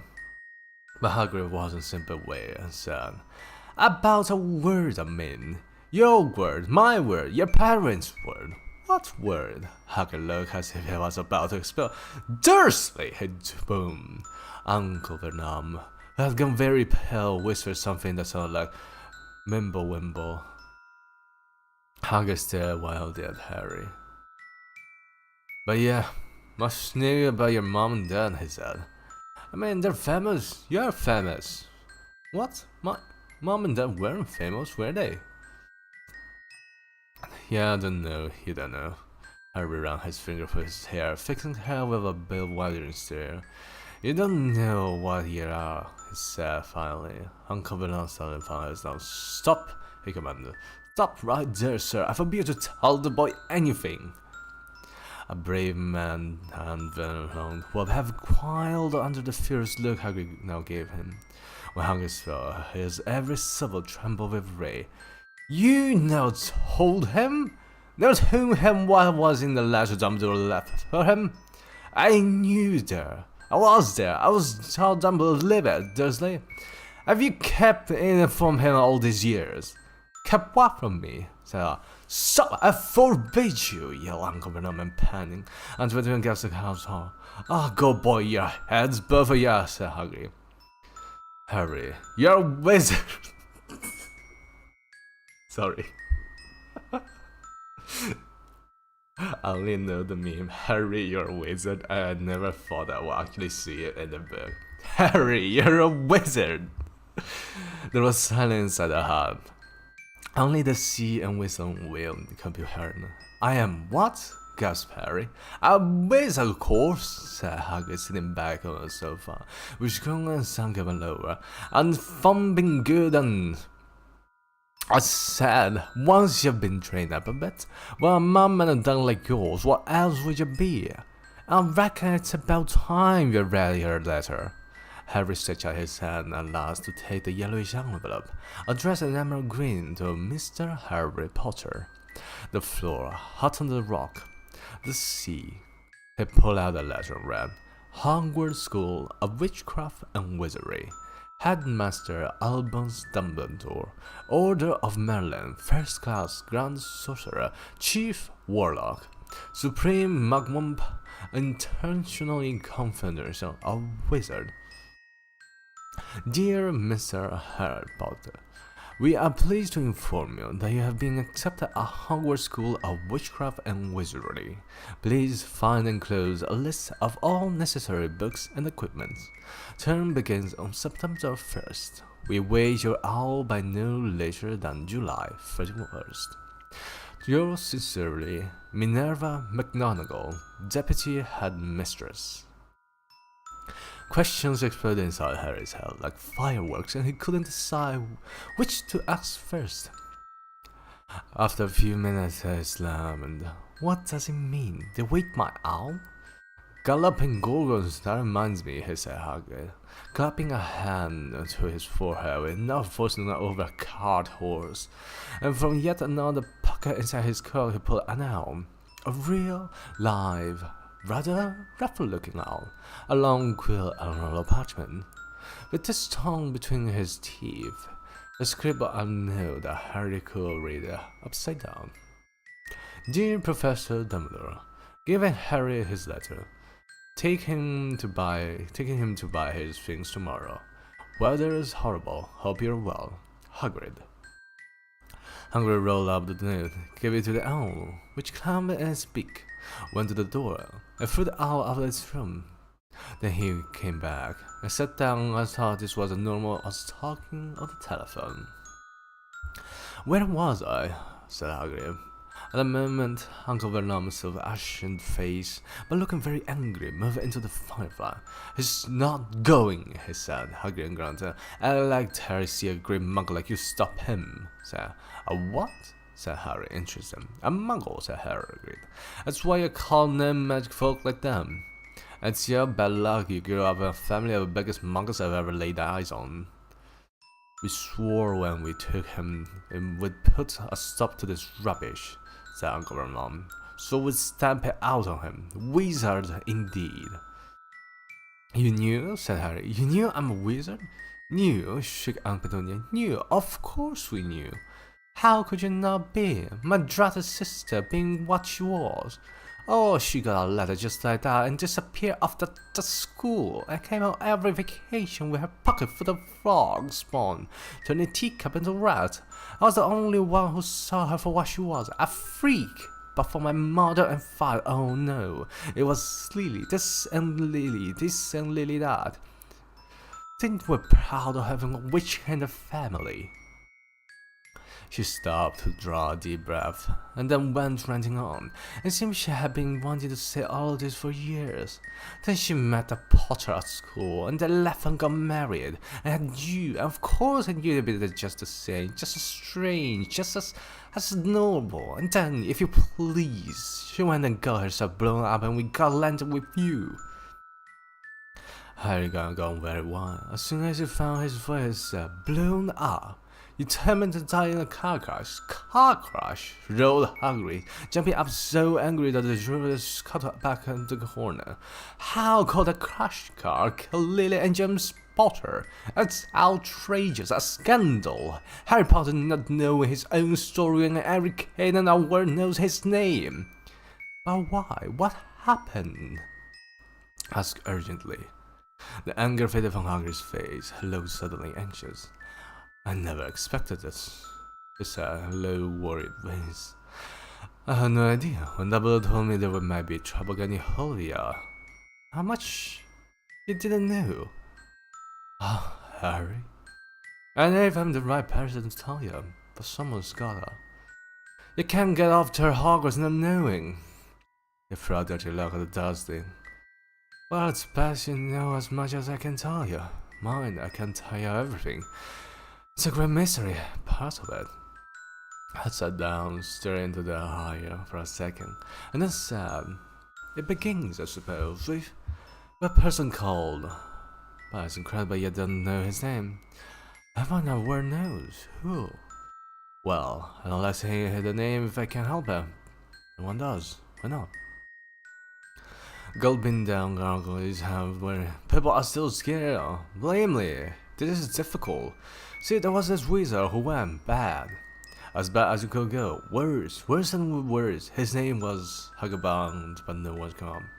You write it down? Here's a nah. Can't spell it. Alright. Voldemort. Hagrid shot him. Don't maybe say it again. Anyway, this wizard. About 20 years ago, started looking for followers. Got them too.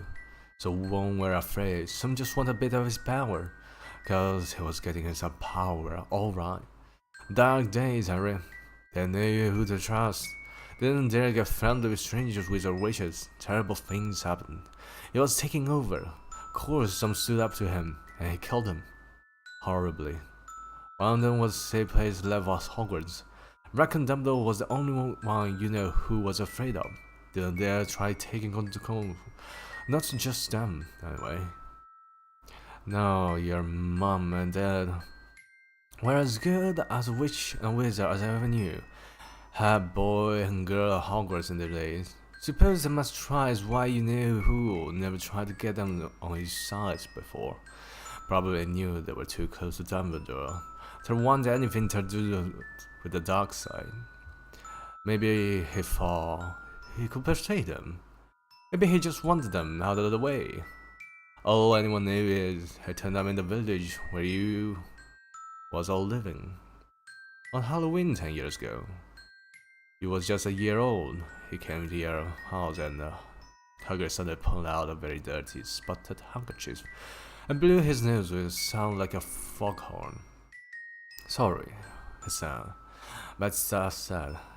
Knew your mom and dad, and nicer people you couldn't find anyway. You know who killed them, and then, in this real mystery of all things, he tried to kill you too. Wanted to make a clean job of it, I suppose, or maybe he just liked killing them. But he couldn't do it. Never wondered how you got a mark on your forehead.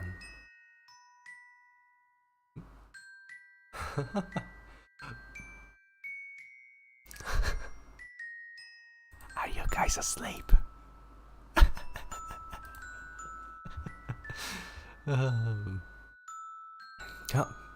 That was your getaway and powerful if a curse touches it.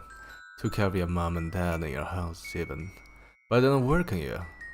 And that's why you're famous. Harry, no one ever lived after they decided to kill them.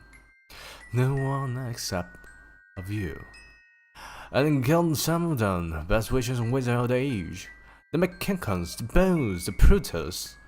And you were only a baby, and you lived. Something very painful was going on in Harry's mind. As Hagrid's story came to a close, he saw again the blinding flash of green light more clearly than he ever had seen recommended before, and remembered something else for the first time in his life. A high, cold, cruel laugh. Hagrid was watching him sadly, taking it from the real house myself, on Dumbledore's order. But there it is not. Loud old tosh, said Uncle Venom.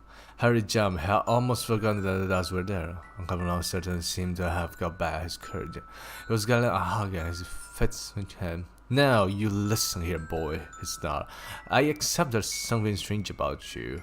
Probably nothing good beating would have occurred. As for all of this about your parents, well, they were weirdos, no denying it. And the world's better off without them, in my opinion. As for all they got, getting mixed up with a wizarding type, just what I expected. Always knew they'd come to a sticky end. But at that moment, Hagrid leaped from the sofa, threw a battered pink umbrella from inside his coat, pointing this at Uncle Venom like a sword and said, I'm warning you, Dursley. I'm warning you one more word. In danger of being speared on the end of the umbrella by a bearded giant, Uncle Venom's courage fell again. He flattened himself against the wall and fell silent. That's better, said Hagrid, breathing heavily and sitting back down on the sofa, which this time sagged right down on the floor. Harry, meanwhile, still had questions to ask, hundreds of them. But what happened to Volt? Sorry, I mean, you know who? Good question, Harry. Disappeared, vanished. Same night he tried to kill you. It makes you even more famous. That's the big mystery, you see? It was getting more and more painful. Where'd he go? Some have died, called swallowed. In my opinion, don't know if he had enough human left in him to die. Some cells still out there, binding his time, like, I don't believe it. People who has on his side came back to their house, Some of them came out of kind of traces. Don't reckon they could have done it if he was coming back. Most of us reckon he's still out there somewhere, but lots his power is too weak to carry. 'Cause something about you finished him, Harry. There was something going on the night he hadn't counted on. I don't know what it was, no one does, but something about you stumped him. Alright. Hagrid looked at Harry with warm respect glazing in his eyes, but Harry, instead of feeling pleased and proud, he felt quite sure there had been a horrible mistake. A wizard? Him? How could he possibly? He spent his life being clouded by Dudley and bullied by Aunt Petunia and Uncle Vernon. If he was a wizard, why hadn't they been turned into warty toads every time they tried to lock him into the cupboard? If it once defeated the greatest sorcerer in the world, how come Dudley had always been able to kick him around like a football? Hungry, he said quietly, I think you must have made a mistake. I don't think I can be a wizard. To his surprise, Hagrid chuckled. Not a wizard, eh? Never made anything happen when you was scared or angry. Harry looked into the fire. Then he began to think about it. Every thing that he had ever made his aunt and uncle furious with him had happened when he, Harry, had been upset or angry. Chased by Dudley's gang, he had somehow found his tongue out of their reach. Dreading going to school with a ridiculous haircut and managed to make it grow back. And every last time Dudley had hit him, hadn't he got his revenge without realizing he was doing it? Hadn't he set a boa constrictor on him? Harry looked back at Hagrid, smiling, and saw that Hagrid was possibly beaming at him. See? Said Hagrid, Harry Potter, not a wizard. You wait, you'll be right famous at Hogwarts. But Uncle Vernon was going to give in about the fun. I told you he's not going, he's going to Stonewall High, and he'll be grateful for it. I bet those letters, he needs all sorts of rubbish. Spells, book, wands. He wants to go at great Muggle like you won't stop him. Growled Hagrid. Stop Lily's and James Potter's son going to Hogwarts. You're mad. His name's been down ever since he was born. He's after the finest school of witchcraft wizard in this world. 7 years there and he won't know himself. He'll be with youngsters of his own sort. Firm a change and he'll be under the greatest headmaster Hogwarts ever had, Albus Dumbledore. I'm not paying for some crackpot old fools to teach him magic tricks, yelled Uncle Vernon. But he had finally gone too far. Hagrid seized his umbrella and whistled it over his head. Never, he thundered, insult Albus Dumbledore in front of me. He brought umbrella reaching down from the air to point at Dudley. There was a flash of violet light, a sound like a firecrack, a sharp squeal, and the next second Dudley was dancing on the spot with his hand clasped over his fat bottom, howling in pain. When he turned his back on the Harry saw a curly pigtail poking through a hole in his trousers. Uncle Vernon rode, pulling Aunt Petunia and Dudley into the order room. He cast one last terrified look at Hagrid and slammed the door behind them. Hagrid looked down at his umbrella and stroked his beard. Shouldn't have lost my temper, he said ruefully, but it didn't work anyway. Mentor turned him into a pig, but I suppose it was just as much like a pig anyway. There wasn't much left here to do. He cast a sideward look at Harry under his bushy eyebrows. Be grateful if you didn't mention hot area in one of Hogwarts, he said. I'm not supposed to turn magic, strictly speaking. I was allowed to do a bit of follow, yeah, and get your letter to you and stuff. No other reason was to Kinder take on the job. Weren't you supposed to use magic? Asked Harry. Oh, well, I was a Hogwarts myself, but a dog spell. To tell you the truth, in my field, yeah, they snapped me one and a half and everything, but Dumbledore let me stay on gameskeeper. Great man, Dumbledore. Why were you expelled? It's getting late and we got lots to do tomorrow, said Hagrid loudly. Gotta get up to town and get all your books and that. He said off his thick black coat and threw it to Harry. You can keep under that, he said. Don't mind if it rings a bit. I think I still got a couple of diamonds in one of the pockets. The way Hagrid speaks is so Scottish. Hi, Don. Alright. Chapter 4 done.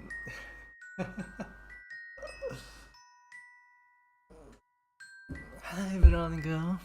Hello.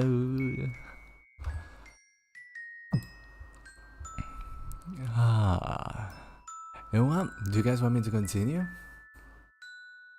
Do you guys want me to continue? Oh, do you want to... Oh my god. Do you guys want to go to sleep?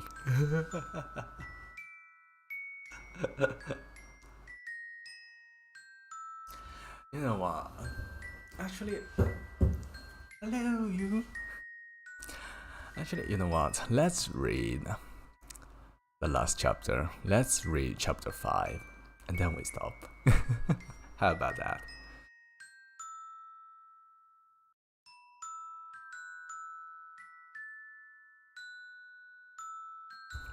Is there a slideshow? By the way, give me a second. I'm gonna close the door. Just in case somebody come back.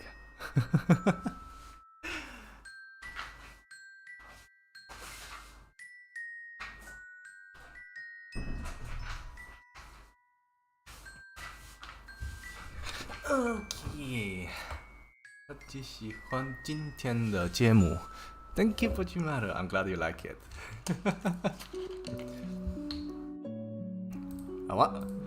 Let's read the last one.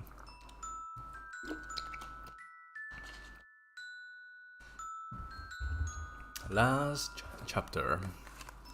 And then I'll let you guys go to sleep.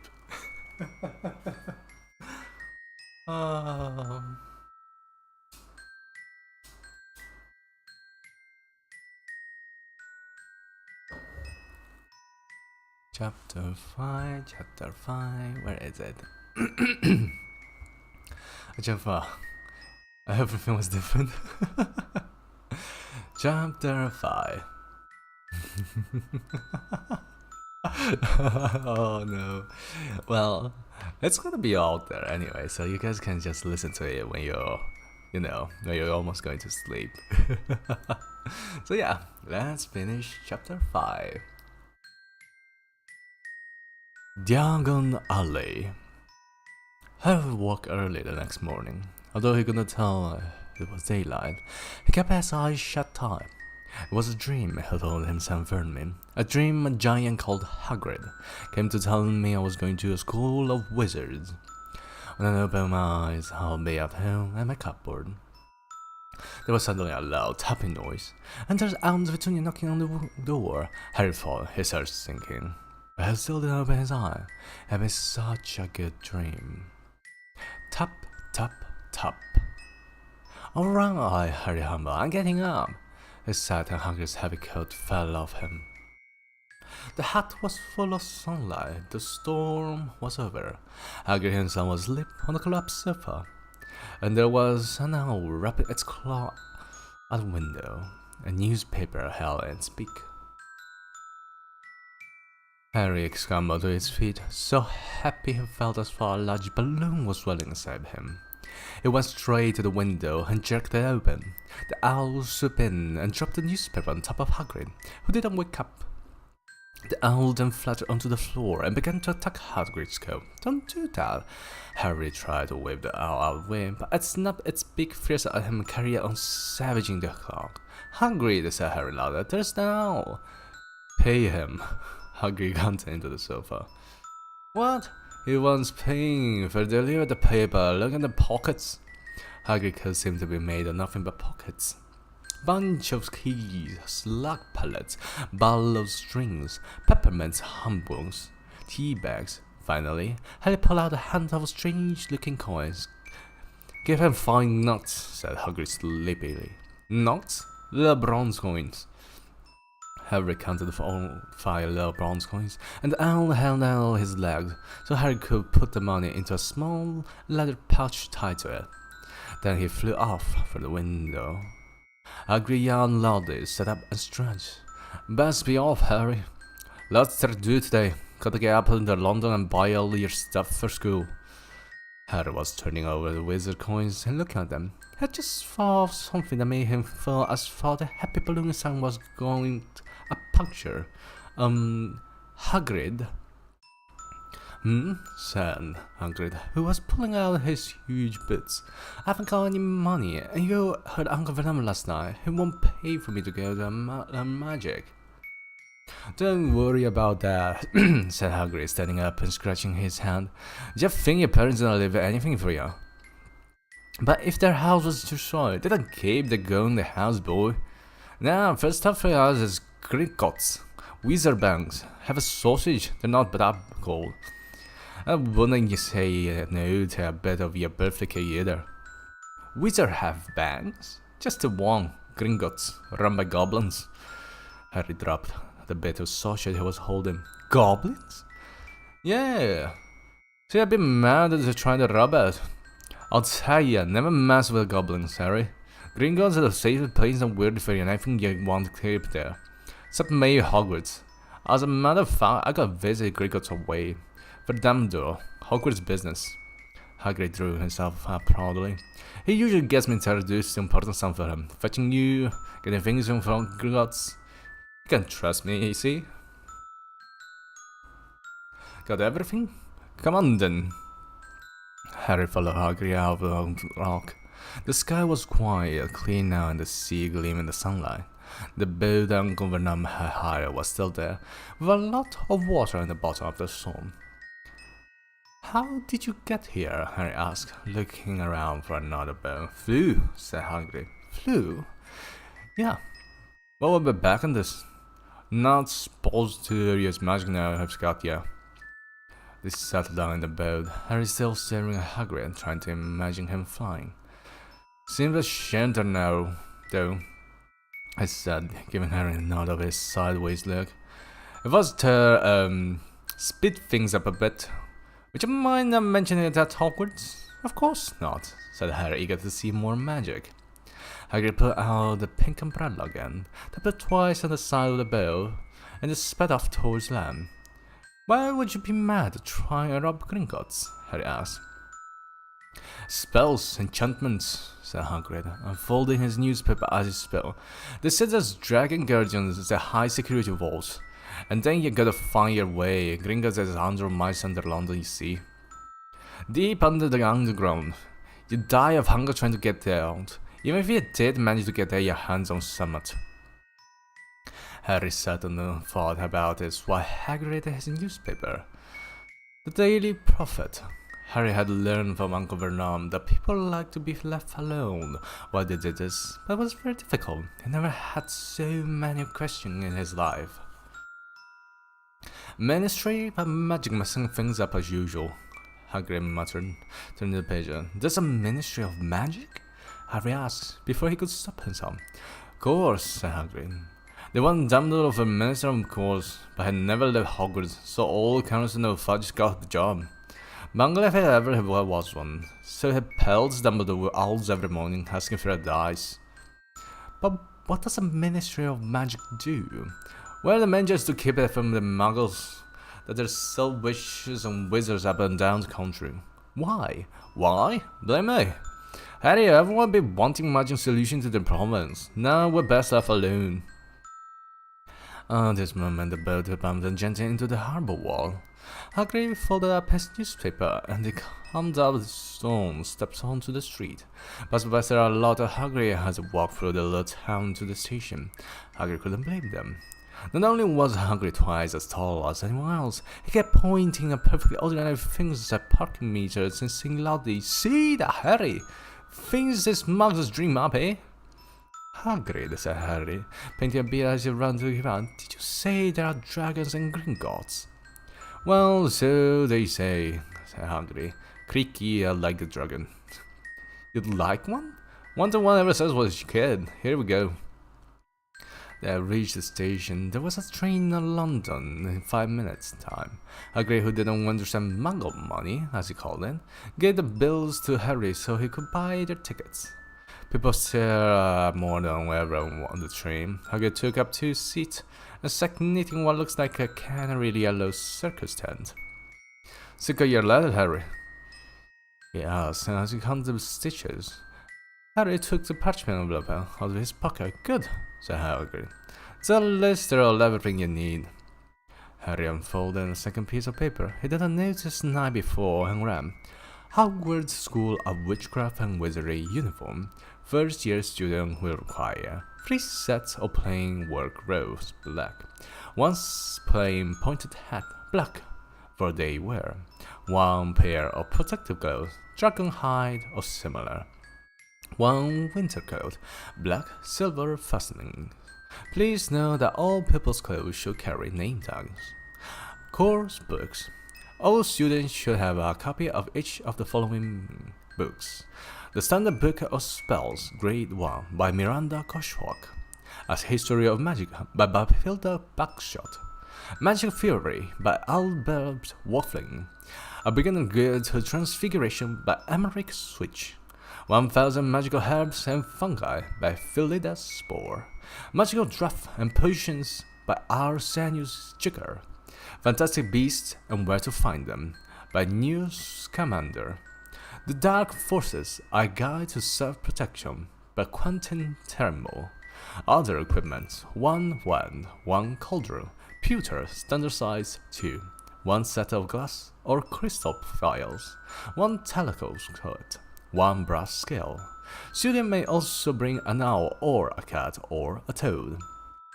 Parents are remembered that first years are not allowed their own broomsticks. Can we buy all this in London? Helen wandered around. Sorry. My nose suddenly felt like sneezing. Hold on.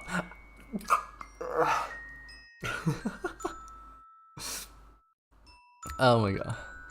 If I knew where to go, said Hagrid. Hagrid had never been to London before. Although Hagrid seemed to know where he was going, he was obviously not used to getting there in an ordinary way. He got stuck in the ticket barrier and on the underground and complained loudly that the seats were too small and the train too slow. "I don't know how the mugs manage to work magic," he said as they climbed a broken down escalator that led up to a bustling road lined with stops. Hagrid was so used that he parted the crowd easily.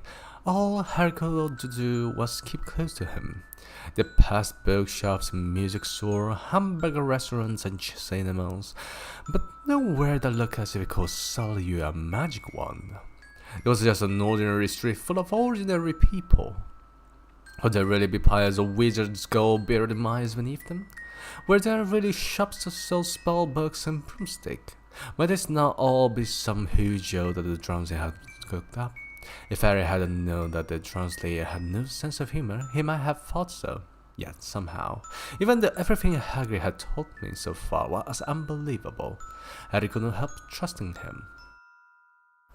"This is it," said Hagrid, coming out of the hall. "Leaky Cauldron. It's a famous place." It was a tiny, grubby-looking pub. If Hagrid hadn't pointed it out, Harry wouldn't have noticed it was here. There are people hurrying by, didn't glance at it. Their eyes left from a big shop on the other side, a record shop on the other as if they couldn't see the leaky cauldron at all.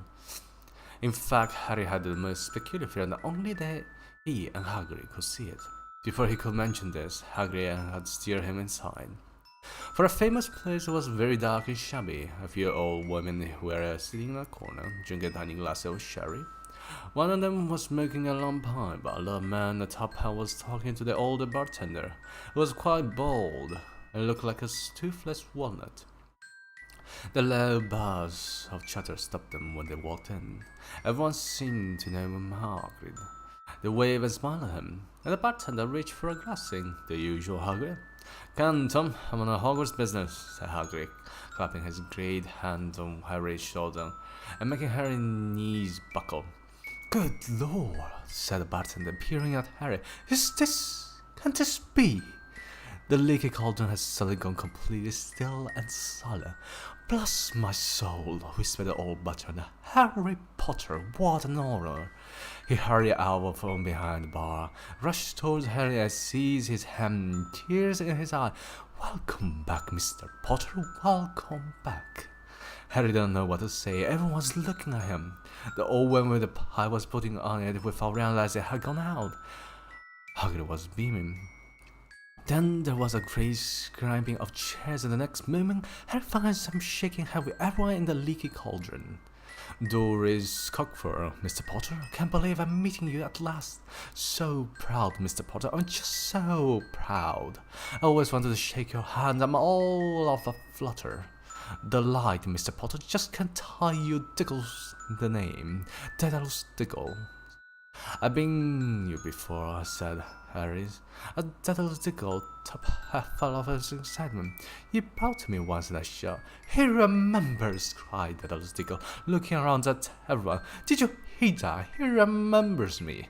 Harry shook hands again and again. Doris Cockfur kept coming back for more. A pale young man made his way forward, very nervous. One of his eyes was twitching. "Professor Quirrell," said Hagrid. "Professor Quirrell will be one of your teachers at Hogwarts." "Potters," said Professor Quirrell, grasping Harry's hand. "Can't tell you how pleased I am to meet you." "What sort of magic do you teach, Professor Quirrell?" "Defense against the dark arts," muttered Professor Quirrell.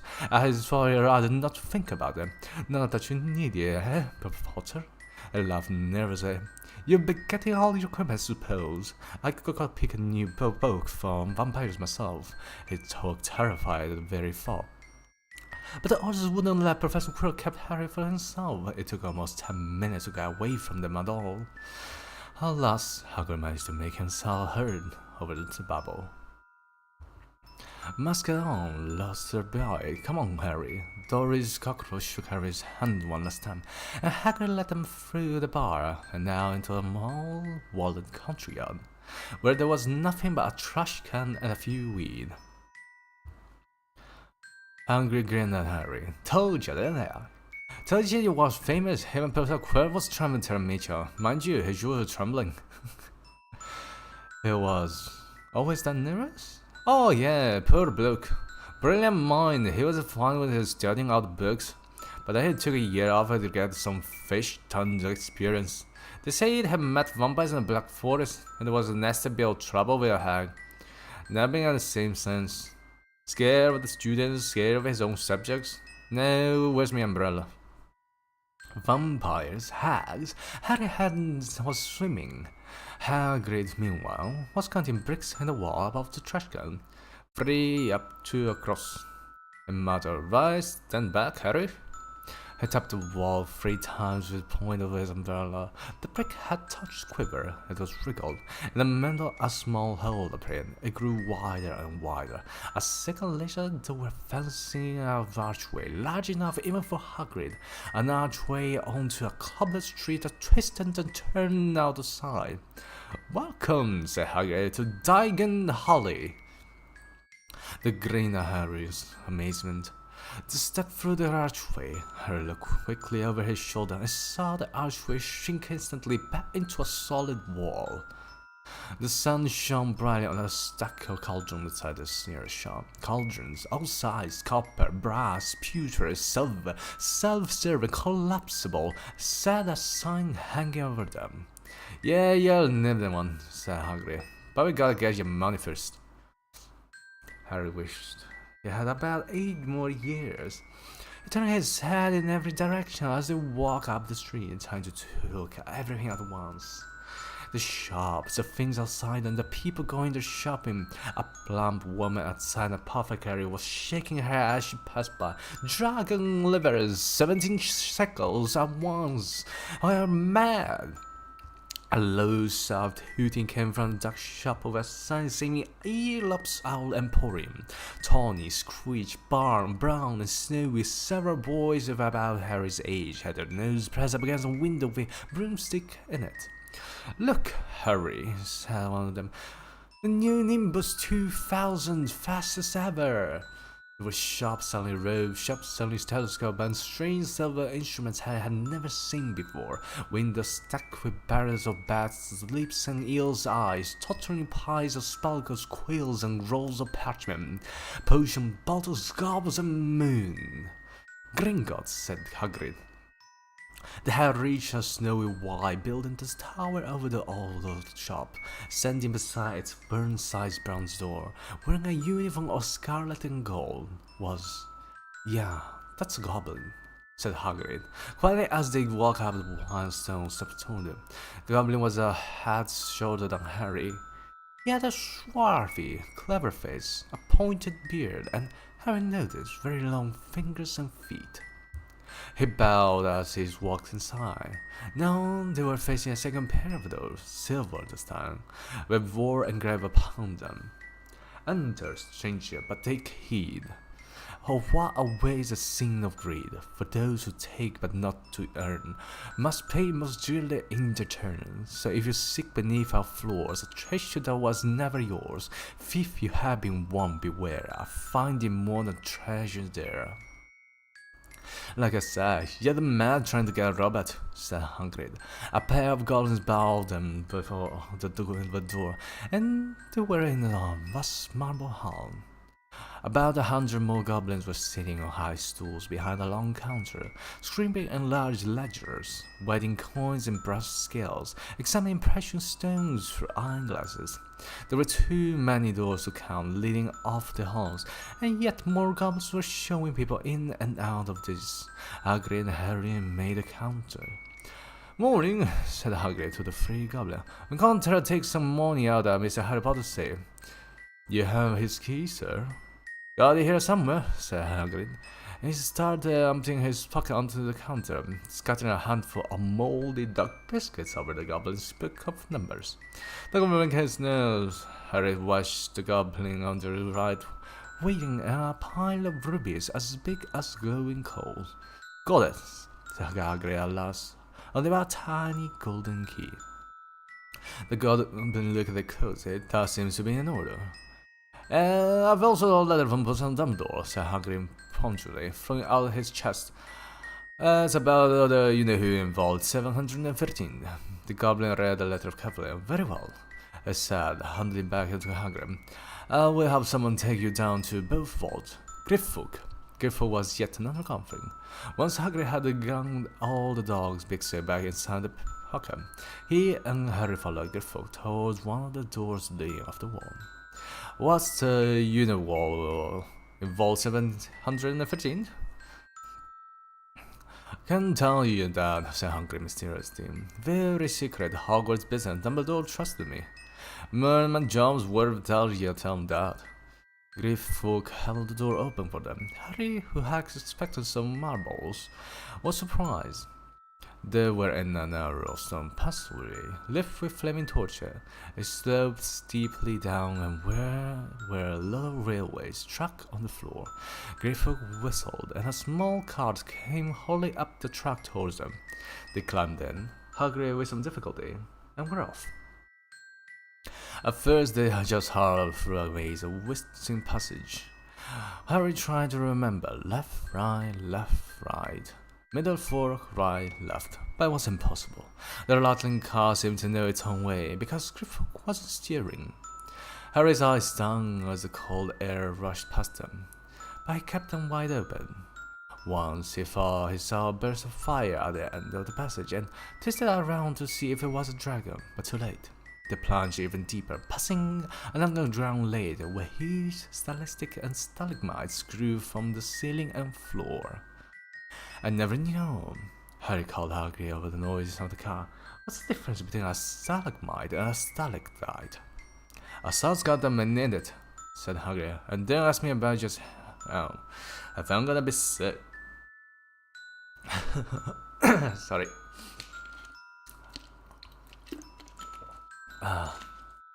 Heck, it did look very green, and when the car stopped beside a small door in the passageway, Hagrid got out and had to lean against the wall to stop his knee from trembling. Griffook unlocked the door. A lot of green smoke came billowing out, and as it cleared, Harry gasped. Inside were mounds of gold, columns of silver, heaps of little bronze nuts. All yours, smiled Hagrid. All Harry's. It was incredible. The Dursley couldn't have known about this, or they'd have had it from his father than blinking. I said unblinking. How often had he complained how much hard it cost to get them, and all the time there had been a small fortune belonging to him buried deep under London. Hagrid helped Harry pile some of it into a bag. The gold was a galleons, he explained. 17 silver sickles to a galleon and 29 nuts to a sickle. It's easy though. Off. Right, that should be enough for a couple of turns. We'll keep that rest safe for you. He turned to Gryffindor. Well, 750 now, please, and we can go more slowly. One speed only, said Gryffindor. They were going even deeper now, and gathering speed. The air became colder and colder as they hummed round tight corners.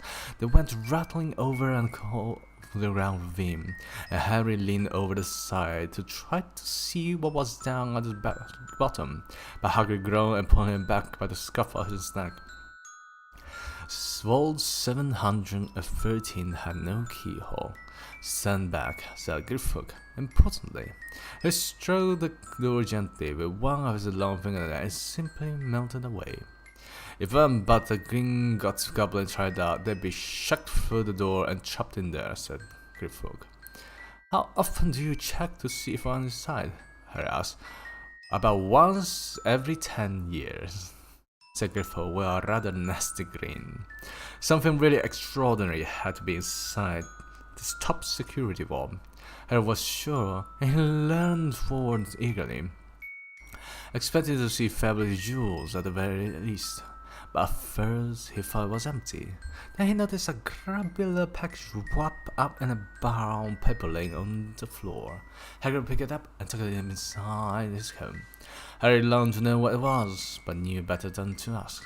Come on, back in the infernal cart, and want to tell me on the way back, it's best if I keep my mouth shut, said Hagrid.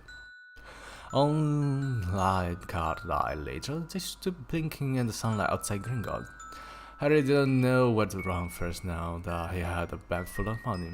You don't have to know how many galleons there were to a pound to know that he was holding more money than he'd had in his whole life. More money than even Dumbledore had ever had. Might as well get your uniform, said Hagrid, nodding towards Madame Malkin's robe of all occasions. Listen, Harry, would you mind if I slip out for a pick-me-up in the leaky cauldron? I hate them Gringotts carts, he said, still look a bit sick, so Harry entered Madame Malkin's shop alone, feeling nervous. Madame Malkin was a squat, smiling witch dressed in a mauve? I have no idea. Hogwarts, dear, she said, when Harry started to peek. Got a lot here. Another young man being fitted up just now, in fact. In the back of the shop, a boy with a pale, pointed face was standing on a footstool, while a second witch pinned up his long black robes. Madame Malkin stood Harry on a stool next to him, slipped a long robe over his head, and began to pin it to right length. Hello, said the boy. Hogwarts too? Yes, said Harry. My father is next door by me and my books, and my mother's up the street looking at wands, said the boy. He had a bored, drawling voice. Now I'm going to drive them off to racing brooms. I have to see why first yes can't have their own. I think I'll bully father into getting me one, and I'll smuggle it somehow. Harry was strongly reminded of Dudley. Have you got your own broom? The boy went on. No, said Harry. Pretty witches at all? No, Harry said again. Wonder what on earth Quidditch could be. I do. Father say it's a crime if I'm not picked to play for my house. I must say, I agree. Know what house I'll be in yet? No, said Harry, feeling more stupid by the minute. Well, no one really knows until they get there. Do they? But I'll know I'll be in Slytherin. All our family have been. Imagine me in Hufflepuff. I think I'll live, wouldn't you? Said Harry, wishing he could say something a bit more interesting. I said, look at that man, said the boy suddenly, nodding towards the front window. Hagrid was sitting there, grinning at Harry and pointing at the two large escalates. That's Hagrid, said Harry.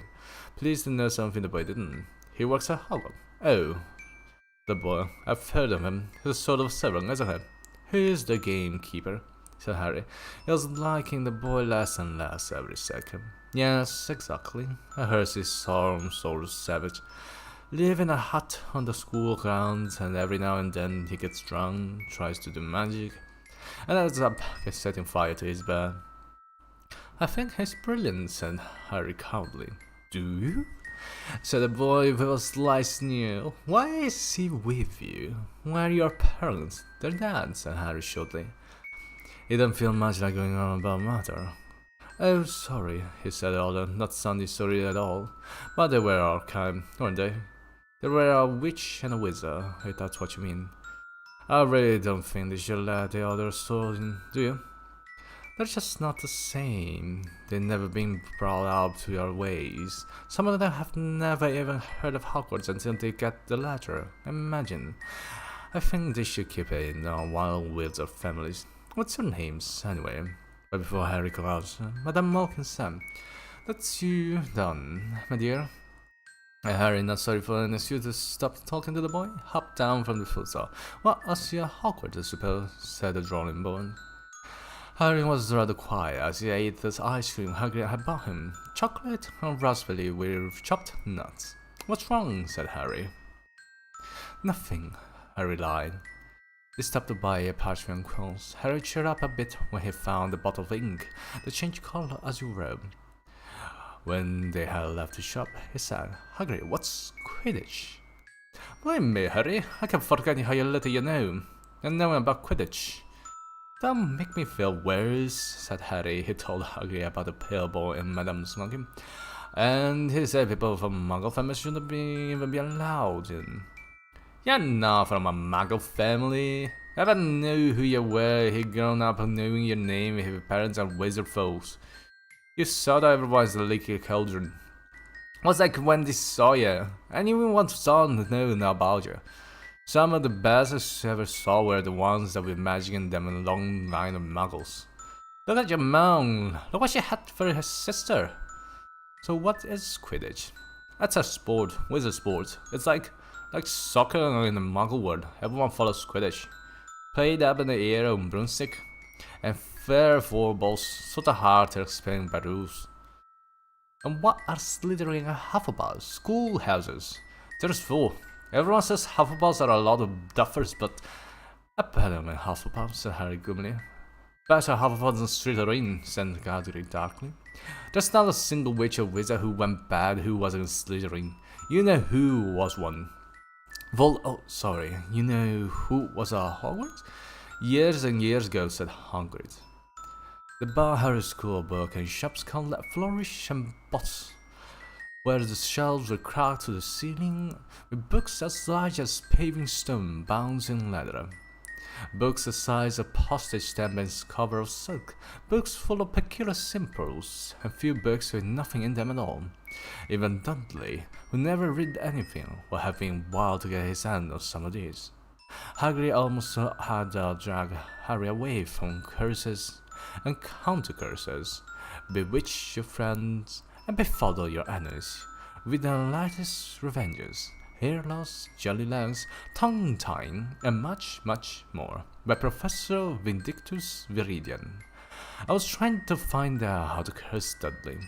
I'm not saying that's not a good idea, but you're not used to magic in the Muggle world except in very special circumstances, said Hagrid.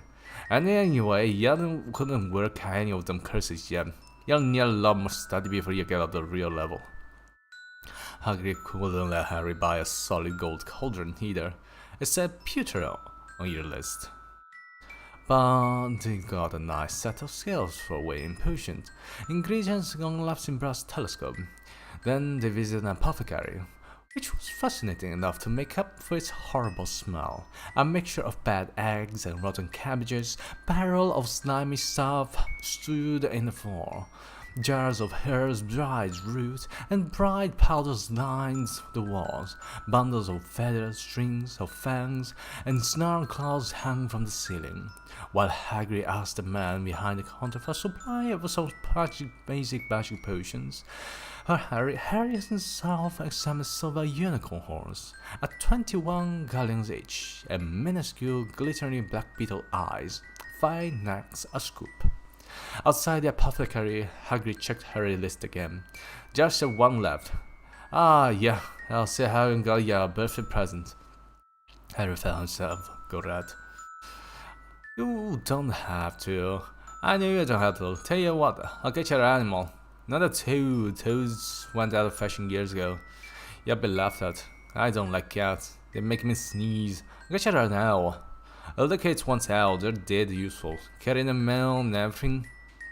20 minutes later, they left Ollivander's old emporium, which had been dark and full of rustling and flickering, jewel-bright eyes. Harry carried a large cage that held the beautiful snowy owl, fast asleep with her head under the wing. He couldn't stop stammering his tongues, sounding just like Professor Quirrell. Don't mention it, said Hagrid gruffly. Don't expect you had a lot of pounds from them Dursley. Just all the Ollivander's left now. Only pays for ones, Ollivanders. You gotta have the best ones. A magic one. This was what Harry had been really looking forward to. The last shop was narrow and shabby, peeling gold letters over the doors reading Ollivander's, maker of fine wands since 382 BC. A single wand lay on a faded purple cushion and the dusty window. A twinkling bell rang somewhere in the depths of the shop as they stepped inside. It was a tiny place, empty except for a single, speedily chair that Hagrid sat to wait. Harry felt strangely as though he had entered a very strict library. He swallowed a lot of new questions that had just occurred to him and looked instead at the thousands of narrow boxes piled neatly right up to the ceiling. For some reason, the back of his neck prickled. The very dust and silence in here seemed to tingle with some secret magic. Good afternoon, said a soft voice. Harry jumped. Hagrid must have jumped too, because there was a loud, crunchy noise, and he got quickly off a spindly chair. An old man was standing before them, his wan and pale eyes shining like the moon through the gloom of the shop. Hello, said Harry awkwardly. Ah, yes, said the man. Yes. I thought I'd be seeing you soon, Harry Potter. It wasn't a question. You have your mother's eyes. Seems only yesterday she wasn't here herself. Buying her first 1/10 a quarter inches long, swishy, made of willow, nice one for charm work. Miss Ollivander moved closer to Harry. Harry wished he could blink. Those silvery eyes were a bit creepy. Your father, on the other hand, favored a mahogany one. 11 inches, pliable, a little more powerful, and excellent for transfiguration. Well, I say your father favored it. It's really the one that chose the wizards, of course. Mr. Ollivander has come so close that he and Harry were almost nose to nose. Harry could see himself reflecting in those misty eyes. And that's where Mr. Ollivander touched the lightning scar on Harry's forehead with a long white finger. I'm sorry to say I saw the one that did it, he said softly. 13.5 inches. You. Powerful hand, very powerful. And the wrong hands. Well, if I'd known that our hand was going out into the world to do. He shook his head and then Harry Levith spotted Hagrid. Rubus, Hagrid, how nice to see you again. Oak, 16 inches. Rather brandy, wasn't it? It was, sir, yes, said Hagrid. Good one, that one. But I suppose they snapped in half when you got expelled, said Mr. Ollivander, suddenly stern. Yes, they did, yes, said Hagrid, shuffling his feet. How's the god visitor? Had the brandy. But you don't use them, Mr. Ollivander sharply. Oh, no, sir, said Hagrid quickly. Harry noticed the grip at his pink umbrella of its highlights as he spoke. said Miss Ollivander, giving Hagrid a piercing look. Well, now, Mr. Potter, let me see. He pulled a long tape measure with silver marking out of his pocket. Which is your one arm? Well, I'm right-handed, said Harry. Hold out your arm, that's it. He measured Harry's from shoulder to finger. Then wrist to elbow, shoulder to floor, knee to armpit, and round his head. As he measured his every Ollivander one has a core of a powerful magic substance, Mr. Potter. We use unicorn hairs, phoenix hill feathers, and the heartstring of dragons. No two Ollivander wands are the same. Just no two unicorns or dragons or phoenix are quite the same. And of course, you will never get such a result with another wizard wand. Harry suddenly realized that the tape measure, which was measuring between his nostrils, was doing this on its own. Mr. Ollivander was flitting around the shelves, taking down boxes. That will do, he said, and the tape measure came into a heap of the floor. Right then, Mr. Potter, try this one. Beechwood and dragon's heartstring, 9 inches, nice and flexible. Just take it and give it a wave. Harry took the wand and, feeling foolish, waved it around a bit. Mr. Ollivander snatched it out of his hand almost at once. Maple and phoenix feathers, 7 inches. Quite whippy. Try. Harry tried, but he had hardly raised the wand when it, too, was snatched back to Mr. Ollivander. No. Here, ebony and unicorn hair, 8.5 inches. Sprinkly. Go on, try it out. Harry tried and tried. He had no idea what Mr. Ollivander was waiting for. The pile of tried wands was mounting higher and higher on the spindly chair, but the more the wands Mr. Ollivander pulled from the shelf, the happier he seemed to become. Tricky customer, huh? Not to worry, we'll find the perfect match here somewhere. I wonder now. Yes, why not? Unusual combination. Holly and phoenix feather, 11 inches, nice and supple. Harry took the wand. He felt a sudden warmth in his finger. He raised the wand above his head, brought it swishing down through the dusty hair, and a stream of red and gold sparks shoot from the end like a firework, throwing dancing spots of light on the halls. Hagrid whooped and clapped. Mr. Ollivander cried, "Oh, bravo!" And what the fuck? Okay. Oh, bravo, yes indeed, oh, very good. Well, how curious, how very curious. He put Harry's wand back into his pocket and wrapped it in brown paper, still muttering, curious. Sorry, said Harry, but what's curious? Mr. Ollivander fixed Harry with his pale stare. I remember every wand I ever sold, Mr. Potter. Every single one. It so happens that the phoenix whose tail feather is in your wand gave another feather, just one other. It is very curious indeed that you should be destined for this one when its brother. Why, its brother gave you that scar. Harry swallowed. Yes, 13.5 inches. You. Curious indeed how these things happen. The one chooses the wizard, remember. I think we must expect great things for you, Mr. Potter. After all, he who must not be named did great things. Terrible things, yes, but great. Harry shivered. He wasn't sure he liked Mr. Ollivander too much. He paid 7 gold gallons for his wand. Had Mr. Ollivander bowed them for his shop. The late afternoon sun hung low in the sky, and Harry and Hagrid made their way back down Diagon Alley. Back through the walls, back through the leaky cauldron, now empty. Harry didn't speak at all as they walked down the road. He didn't even notice how much people were gawking at the underground. London, as it were, with the funny-shaped packages, with the snowy owl sleeping in its cage on Harry's lap. Up another escalator, out into Paddington Station. Harry only realized where they were when Hagrid tapped him on the shoulder. Good time for a bite to eat before your train leaves, he said. He found Harry a hamburger and they sat down on plastic seats to eat them. Harry kept looking around. Everything looked so strange somehow. "You're right, Harry. You're very quiet," said Hagrid. Harry wasn't sure he could swim. He just had the best birthday of his life, and yet he chewed his hamburger, trying to find the words.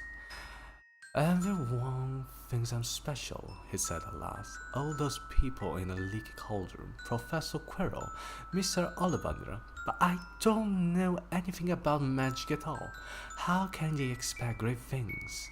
I'm famous, I can't even remember what I'm famous for. I don't know what happened when the night my parents died." Hagrid leaned across the table. Behind the wide beard and eyebrows, she wore a very kind smile. "Don't you worry, Harry. You'll learn fast enough. Everyone starts at the beginning at Hogwarts. You'll be just fine. Just be yourself. I know it's hard. You're being singled out, and that's always sad. Yeah, I have a great time at Hogwarts. I did. So do. As a matter of fact."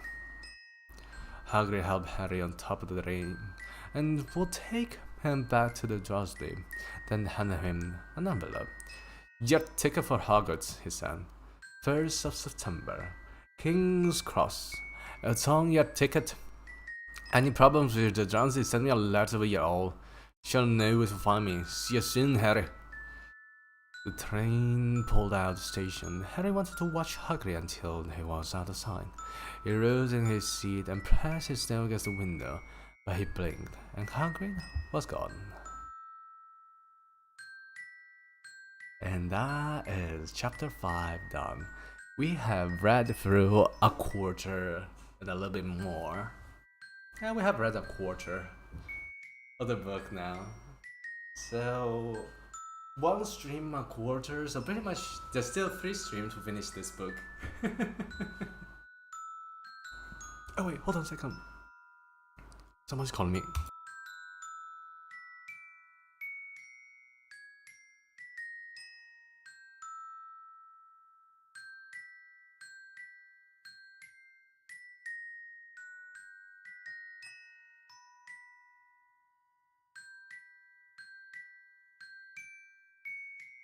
Alright, I'm back. Hold on, let me see what you guys said. Maybe you had soft night. Kiss after a sorry night, daddy. Go to sleep and good night.